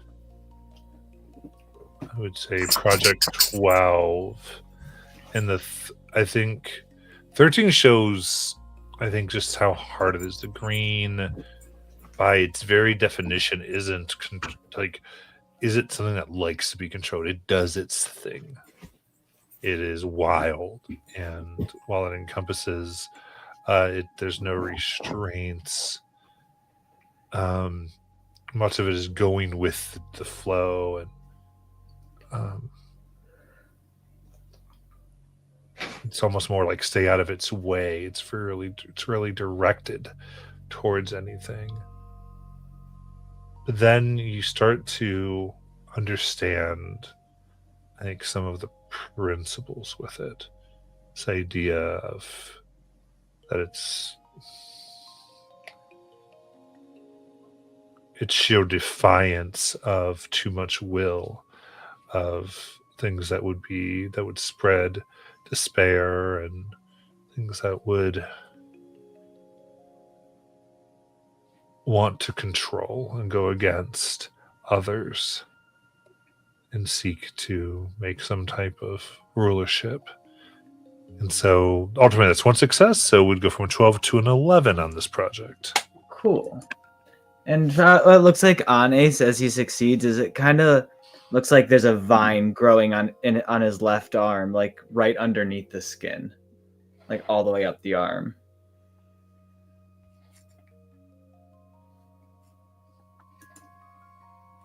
Nice.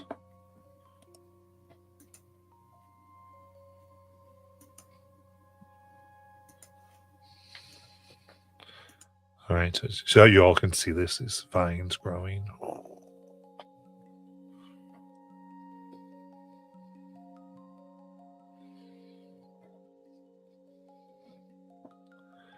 Anything else?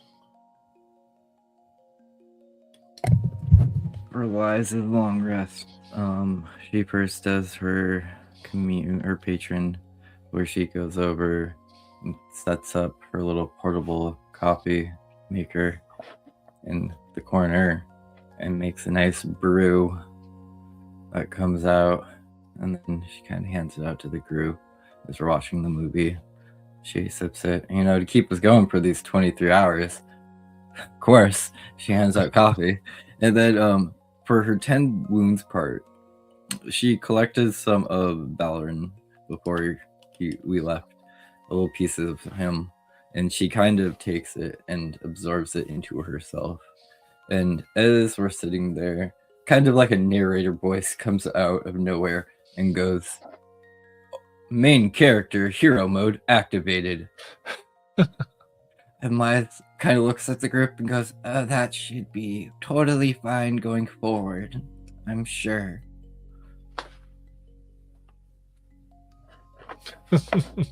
She's now taking on that little bit of him for a little bit until she heals again.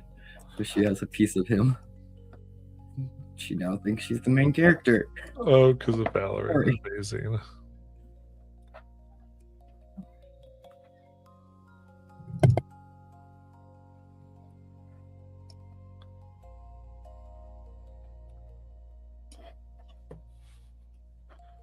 Perfect. Everybody else's rests.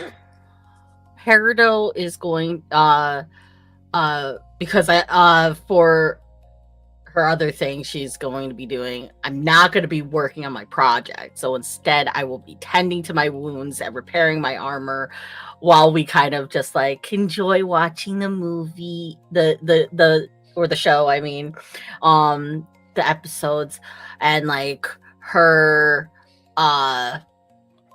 little android body kind of like goes through its own kind of like repair process.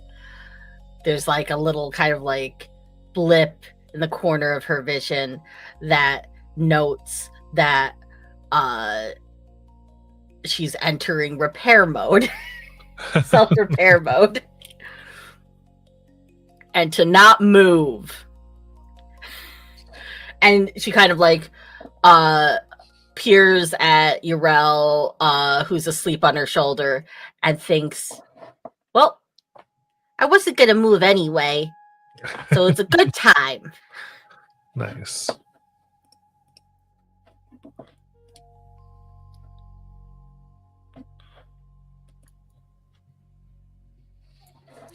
For Naylin, she has to address her Tamagotchi, her digital pet. And I think after today, this has become an embarrassing experience. So she is going to try to find some privacy as she starts to care for this creature that feels like she has to externalize in order to care for. And it's like this little digital bunny, and she's tending to it. So she's tending to her wounds, and she's repairing her armor as she plays these little games. But in doing this, I think she's starting to work through one of her scars, which is this idea that sort of came up today that kind of conflates with she's been this wolf, this element of aggression, of predator. She's even had to eat her skin before, and she's always feeling like she's failing, and it feels like she keeps having to destroy herself and destroy herself and destroy herself in order to become better, and rather than just take care of herself. But she has this pet now that she's having to learn to take care of. And it's all starting to make a little bit more sense. And it's very vulnerable, though, so she has to, she runs into a corner to make sure she's all alone, because it's embarrassing to take care of yourself to her. So, but so wounds, armor, and because of my ancestry of elf, I could do a third one, which is work on a project. Okay. Nice. What's the project? That scar. Oh, the scar. My Okay. scar. Gotcha. And that's kind of that self-care stuff. Okay, perfect.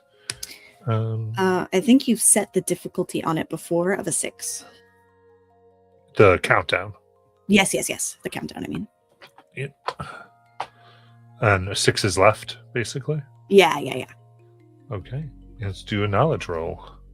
Okay. Ooh, bad news bears for Dalen. 12 with fear. Okay.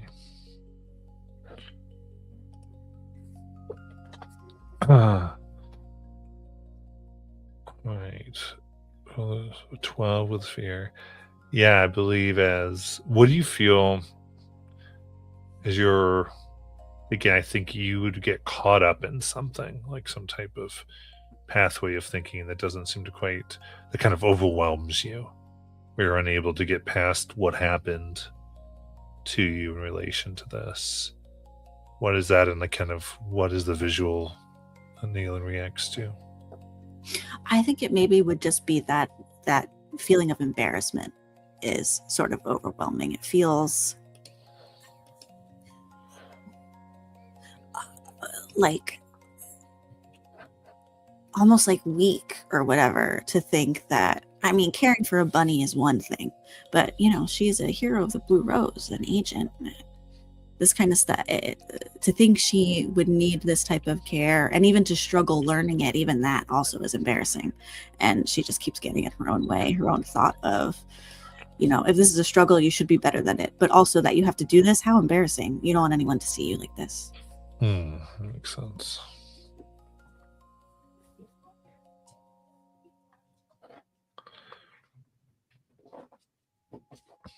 So that's 0 progress, to be clear.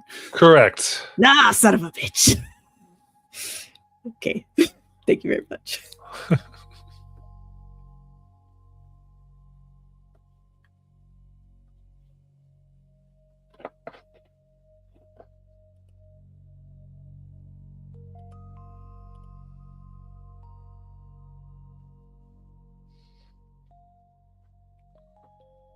And then, should we do Kelly's?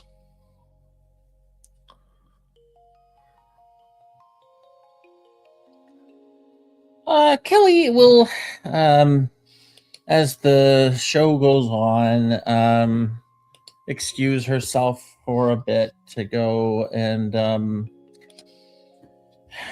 finds an area that she can kind of get away from everyone for a minute and checks to make sure there's nobody nearby. And she doesn't have a mirror, so she kind of looks for like maybe a source of water that she can see a reflection in, and looks at that a minute. And as she's looking at herself, starts to whisper, and she says, Kelly, you can do it. No, that's stupid. Kelly, you can do it. Just try. Yeah, she just kind of is trying to motivate herself, because during combats, there's not really anyone there who cheers her on. And she, once she kind of gets that mental image in her head, she starts to put together some swabs and some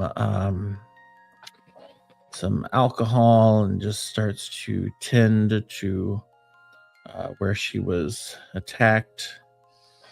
And then she'll take her sewing needle and just kind of make sure the uniform is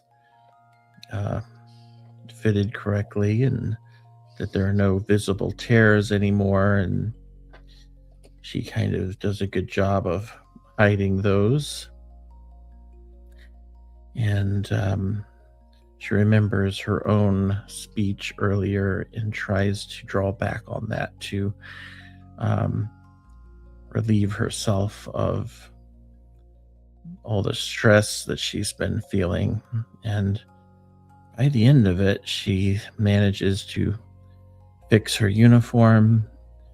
She no longer bears any visible signs of harm, and she has also gotten rid of her stress. And she kind of smiles at herself, says, okay, yeah, we got this. We got this. And then she will return back to the theater and sit down next to Liz and just ask if she missed anything.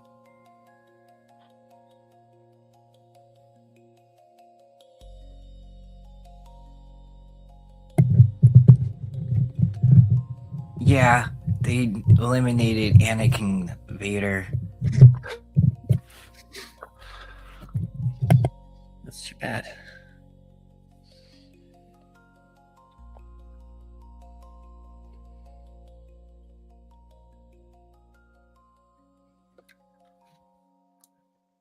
Then we find out in the next episode, instead of doing any physical feats, they will instead be playing a video game called Invaders. One person is the secret brain-eating alien, and they have to find out who it is.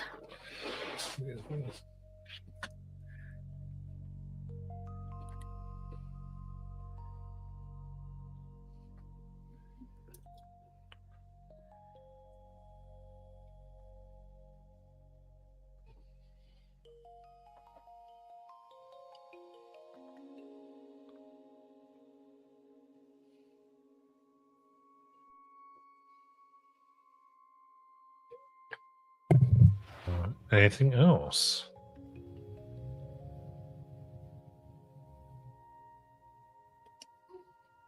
Well, that was a really good show, guys. Thank you all for coming to this amazing date night. I really thought Bo-Khan was going to take it all away. Why didn't you tell me, Yoriel? I wake up. Oh, it's already over.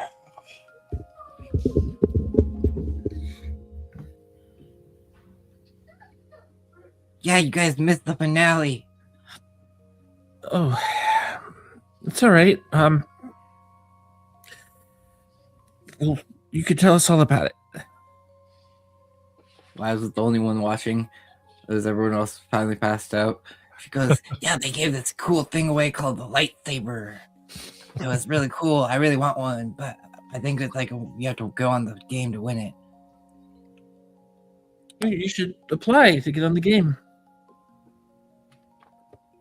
Maybe we should all apply and we can visit that world.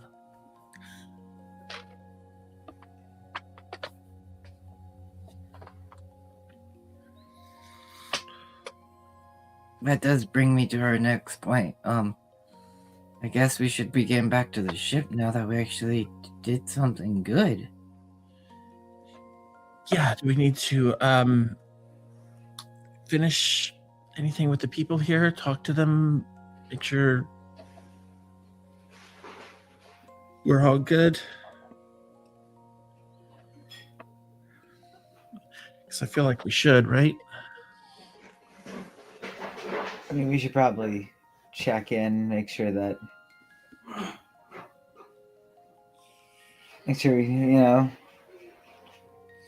it's been at least a day. See if there's any big ramifications.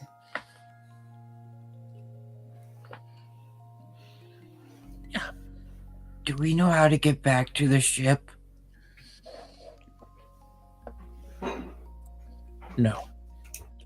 I will try to contact the ship, as I will send up my Wi-Fi thing, hoping it maybe connects to the ship to let them know to pick us up in like 2 hours at where it dropped us off at. Yes. Oh yeah, that sounds all good. I'll go ahead and get you all pod up.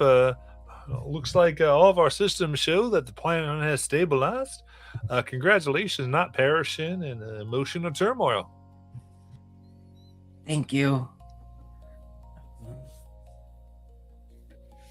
The ship says everything's stabilized, so we should be good to go in 2 hours at where we were dropped off at. Great. I'm gonna go. It asked about you, Kelly. What?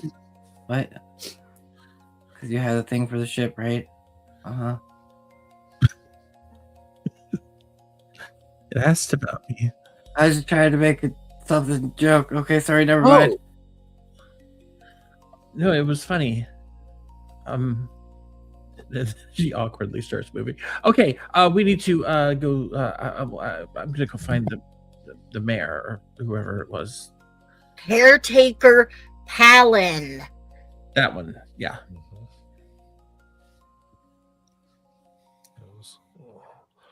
Well, as you come in, goes, I do have to thank you all for helping us. We didn't even realize the pain that was hidden. Good to have the curious, I suppose. And I hope that learning to be here will help you on your future travels. I'm sure it will.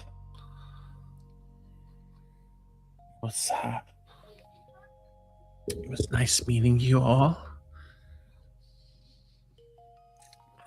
Not under these circumstances, obviously, but maybe when we pass back through, it'll be under happier circumstances. Hopefully. Looking forward to receiving you again. Again, our many, many thanks. All right.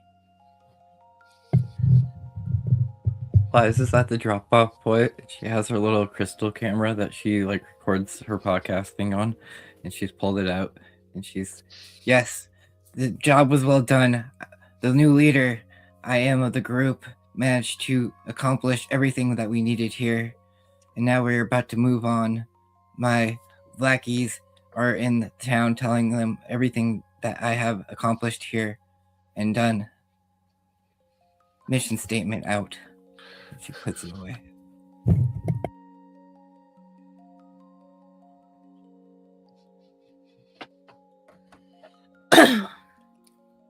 I feel like we're walking back to the ship and kind of like I imagine that it's like the pod is like has landed in like this big field and there's like the tree line and we're all kind of like walking through it and everything, and as everybody else kind of like walks on ahead, Peridot, still holding hands with Uriel, lingers kind of in the back, and she turns to him and says, I can't stay and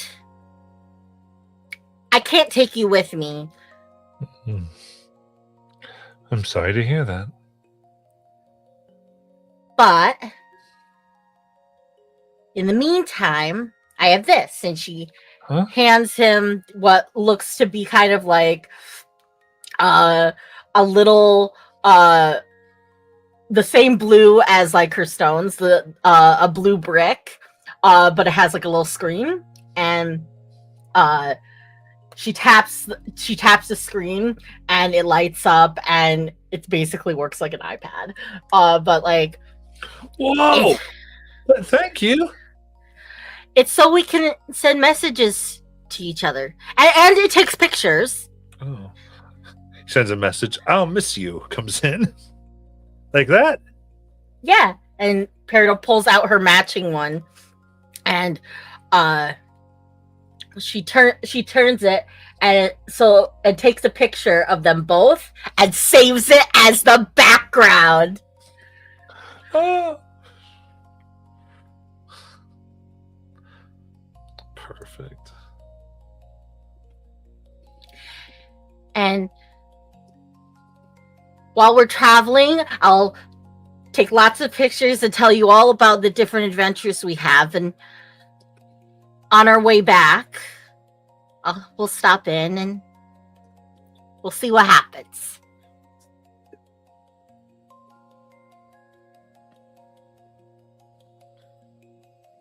That'd be great, Peridot, I hope to see you soon. And thank you for coming and helping.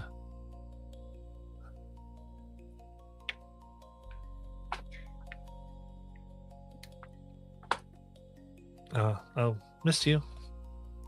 I'll miss you too. And despite all of the emotional turmoil part, the after part was a lot of fun.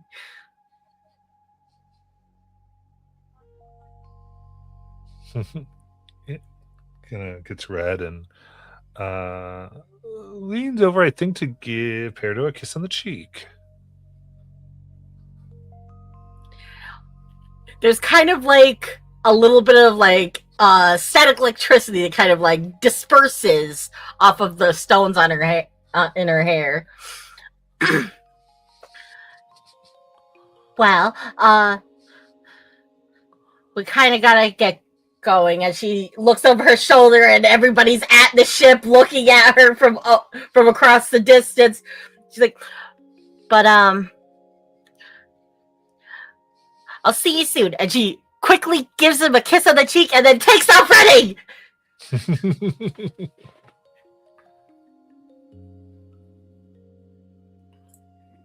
I think as Nayland is moving to board the ship, she passes Ace and is like, I guess it wasn't a bad scheme after all. And she'll pat him on the head as she goes into the ship. That wasn't a bad scheme. He's like, doesn't even remember the conversation. You sure you don't want to bring him with us right now?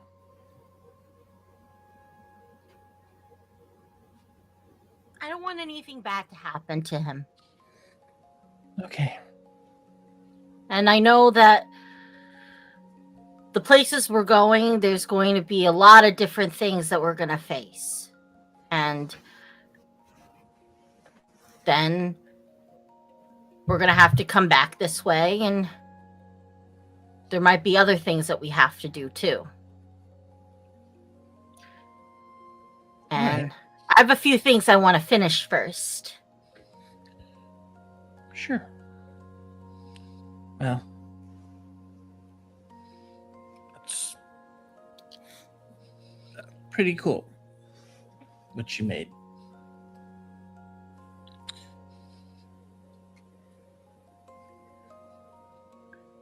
Well, this, and she holds up her little brick. It's like, I think I'll call it a galaxy.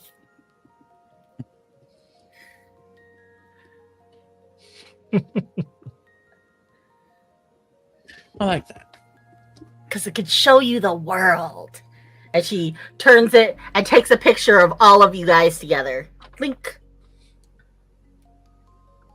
You can make a lot of money selling that.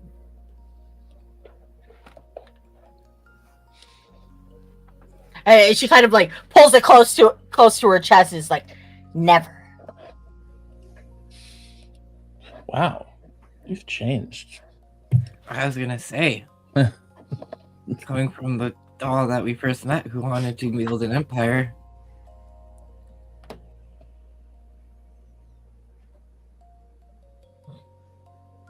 Well, there's other ways to earn money. Like Arson. Nayland laughed. and what's it called? Hang on, I have the word in my head. There's a misfire.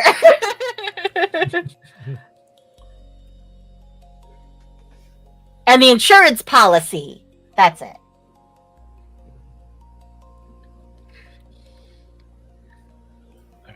Well,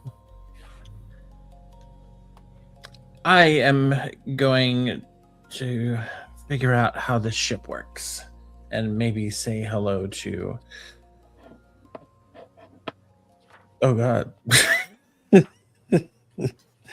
Cresepit. No, Rosepin. Rosepit? no, Rosepin is the name. no, not that one. The other one disappeared. No, the other one. Cresepit was the one who looked like Chris Pine. No, Rosepit is the one that we've been talking to. Not, And still not looks like this. them. Not them. Our friend. Oh, you mean Carolus? Carolus. There we go. Wow. There we go. Because I do want to see how she's doing. Yeah.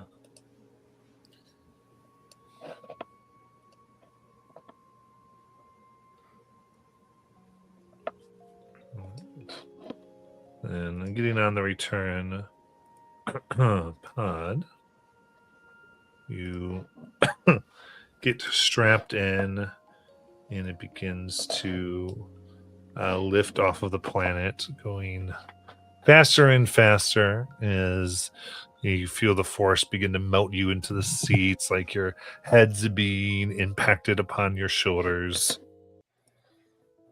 And you look below and can see the last little bits of the overwhelm falling silent as you look at the planet below. Not erased, of course, but heard and honored. You can see Blumesta breeze once more, flowers bloom with more honest colors.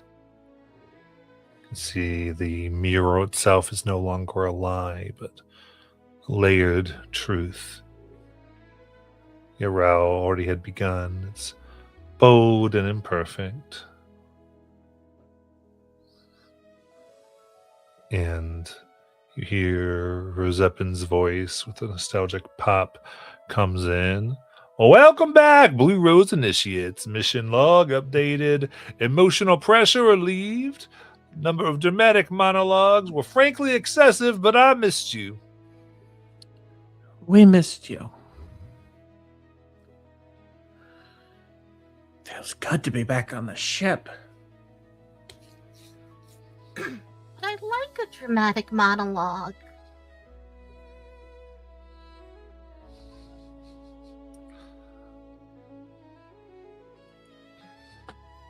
As you see it pass into the stars, and the bright colors all around, it docks to the main ship.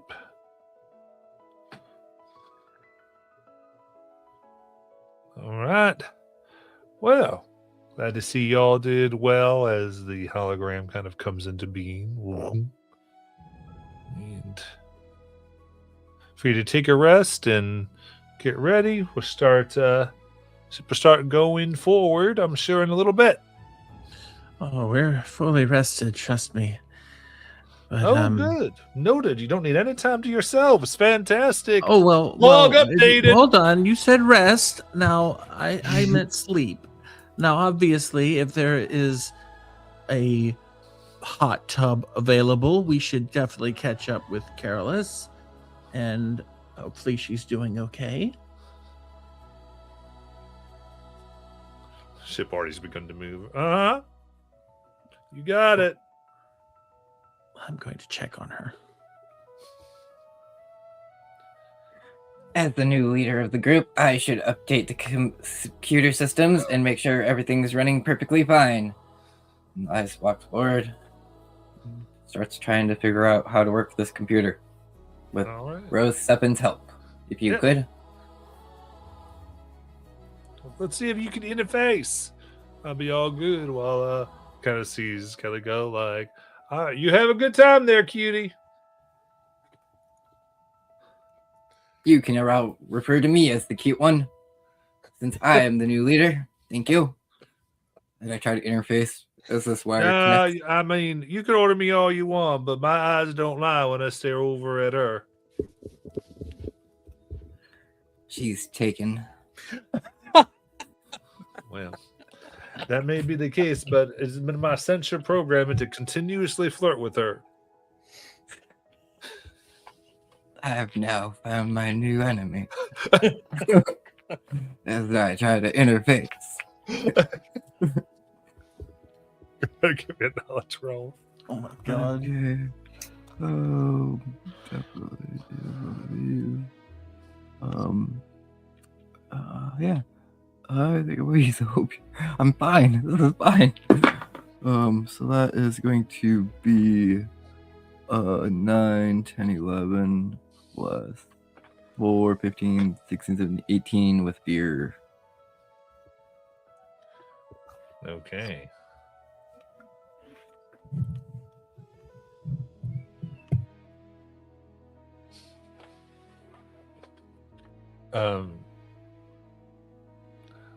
In front of you, like this holographic display opens up. It begins getting you information, and for a moment, your eyes rest on this text. That as soon as your eyes rest on it, this one menu piece kind of glitches and vanishes, and the whole thing reformats as if that space was never there.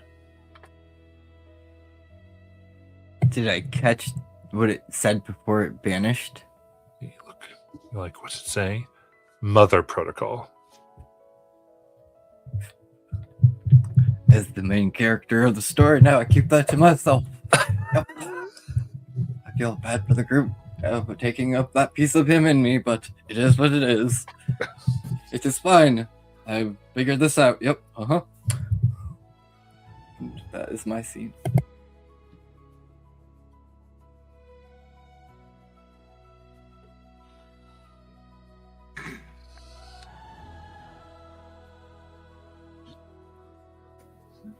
I straight go up to Nail and just be like, "You want to go try to find food? There's got to be something in here." Yeah, definitely. The food on Vimesta was kind of like, I don't know, it's like mind food. It was weird how you like felt what you tasted, and like I don't mean like feeling. Yeah, I'd really like to eat something other than competition peppers or whatever they were called. Yeah, is that right?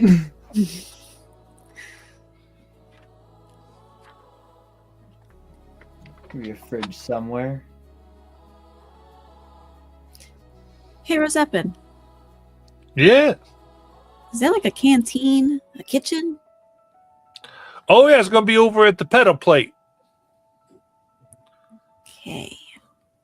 Hey, have you ever heard of a series called Star Wars? A series. Let me see here. I don't have any data on that. Okay, well, I don't know. If anything comes up, see if you could download season 8. Season 8. All right. Let's see. Actually, whoa, that's something down on Blue Mesta? Mm-hmm. Well, I can always try to just take it from their cultural archives. We'll just use the appropriation protocol. Oh, great. Well done. Did you actually stay awake for that season? Oh, no, but Kelly hated it, so we're definitely going to keep watching. Yeah, man, that's smart. Look at you. It's a medium bad scheme. Medium bad. I think it's genius. All right. As you two go and you see these arrows that so I imagine, if you will, these arrows have icons on them. I don't know if any of you have ever like been to Tokyo, but have the cutest illustrations on them. And it's just the cutest thing, like just cartoon things pointing the way, going this way to the pedal plate. Fun. Because everything in Tokyo is cute. And the doors swish open with a chime that sounds suspiciously like a tea kettle whistle. And it seems to live up to its name. You see organic curves wrap the room like a blooming flower. tables rise from the floor in gentle spirals, their surfaces dappled with soft light that reacts to touch and tone as you just sort of even as you touch it, seems to analyze, and a cup of water comes up. And along one wall, a holographic buffet cycles daily menus. Though the options are clearly shaped by mood algorithms, you think. One dish seems to be labeled crisis gravy that sloshes suspiciously. And the whole air here smells faintly of like honey and citrus. And a little screen over the bar plays this loopy and holographic message. Hydration is survival. So is pie. Please enjoy responsibly. This is genuinely the nicest restaurant I think I've ever been in. Crisis gravy sounds a little too close to the type of food on Bumesta. Yeah. Oh, I'm sorry. We always pick up a local cuisine when we come by. Would you like that disabled for a while? No, that's Okay. I'm not that picky. I'll start with water, plain water. Well, that's Hydration is survival. You guys get any sandwiches? Absolutely. Like I said, we've got Eddie Page. Like, what type of? Are you looking for a steak sandwich or overly salted deli meat? Overly salted deli You meat. got it. Let's go. I mean, you are going to have extra glasses of water, you know. That's fine. All right. And I imagine each of you get served a mirror. What do you feel like? And again, this should be reading. The idea here is it kind of, as you sit here, the interface kind of reads what your body needs and also kind of wants based on what you're saying. So it takes data in from analyzing your biometrics, your emotions because of the touch and body temperature and those things, and your verbal conversation and commands, trying to anticipate what you'd like. So what do you feel like it serves each of you? He definitely just gets a sandwich with ham, cheese, and mayo. Nothing else on it. I think Nayland is she's been thinking about those times where when she would transform, she would have to eat her skin, and that's not really sitting too well with her lately. I think she just gets a salad. All right.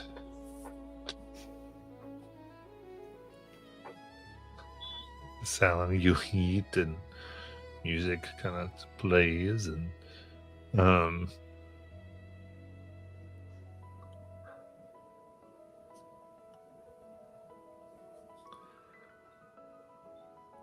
think as we got out of this room in the background, we see the pedal plate make a suspicious ship in the background that then flickers off. And I think Kelly, you finally are led by green arrows to where you see immediately steam becomes pouring out, and you see Carolus sitting, seems to be cross-legged within a hot tub, practicing breathing, where she kind of floats close to the surface, then comes back down.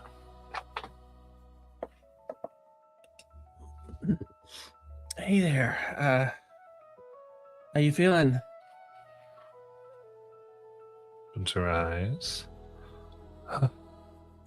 Oh. I'm feeling a little better, maybe.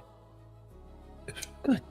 Just focused on breathing right now. Absolutely. Can I get you anything? Something to drink, or you gonna warm up the water, or? Oh. No, yeah, there's ice water over there. If you want to get me some, that would be quite lovely. He walks over there and picks up a pitcher and pours the ice water into a glass, brings it over and hands it, and then just kind of sits down next to her. Thanks. Not in the Thanks, pool, good. but in the. Sorry, my voice was messed up. A little sore throat. There, that's better. Yeah, you sound like your old self. That's right. So did you guys have fun? Well, I don't know if fun's the right word for it. We definitely, but hey, we won, so that was good. Good. You Careless- gotta win under your belt and make that 2 next time. Yeah. Can I ask you a question real quick about? Sure. Okay, just need your professional advice. All right. Today, well, yesterday, technically, I came to a situation and I feel like I was at odds with the team and not purposefully, it just maybe started to realize that maybe I saw things differently or wanted different things. And I was just curious if that's what it's like to get, older. Do you kind of fall out of touch with your friends and have to move on, or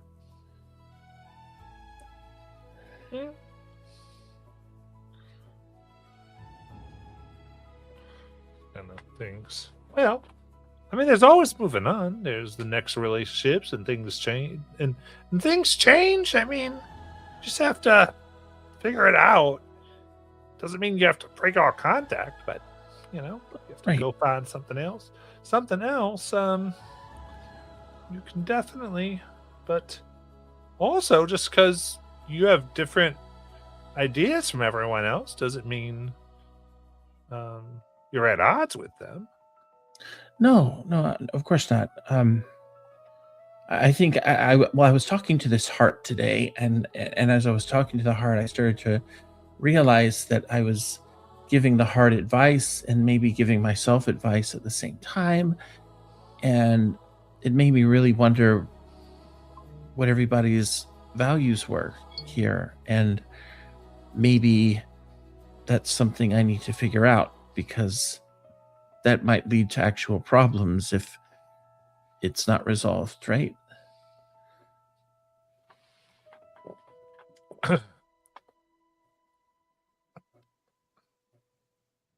So you're saying you've got things that aren't resolved with your team?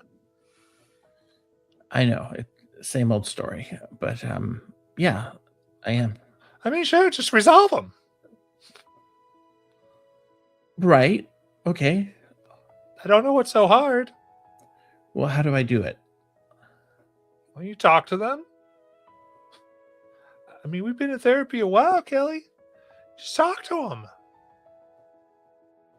And Okay. then I think, it's one of those things.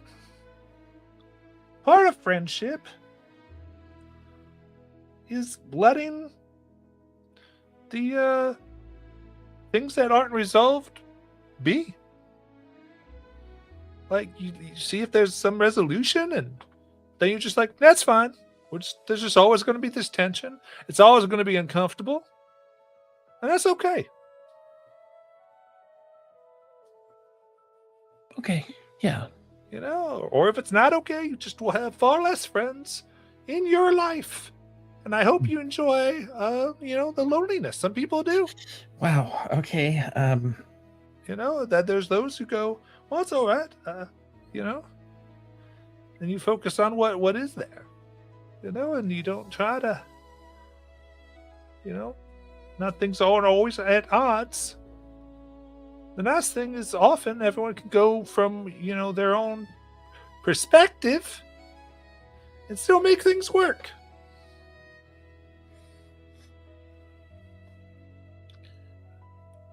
I'll do that. I'll talk to them. I just worry they're not gonna talk back. You know? But I will. Well, I've never seen that happen in any of our sessions with your crew.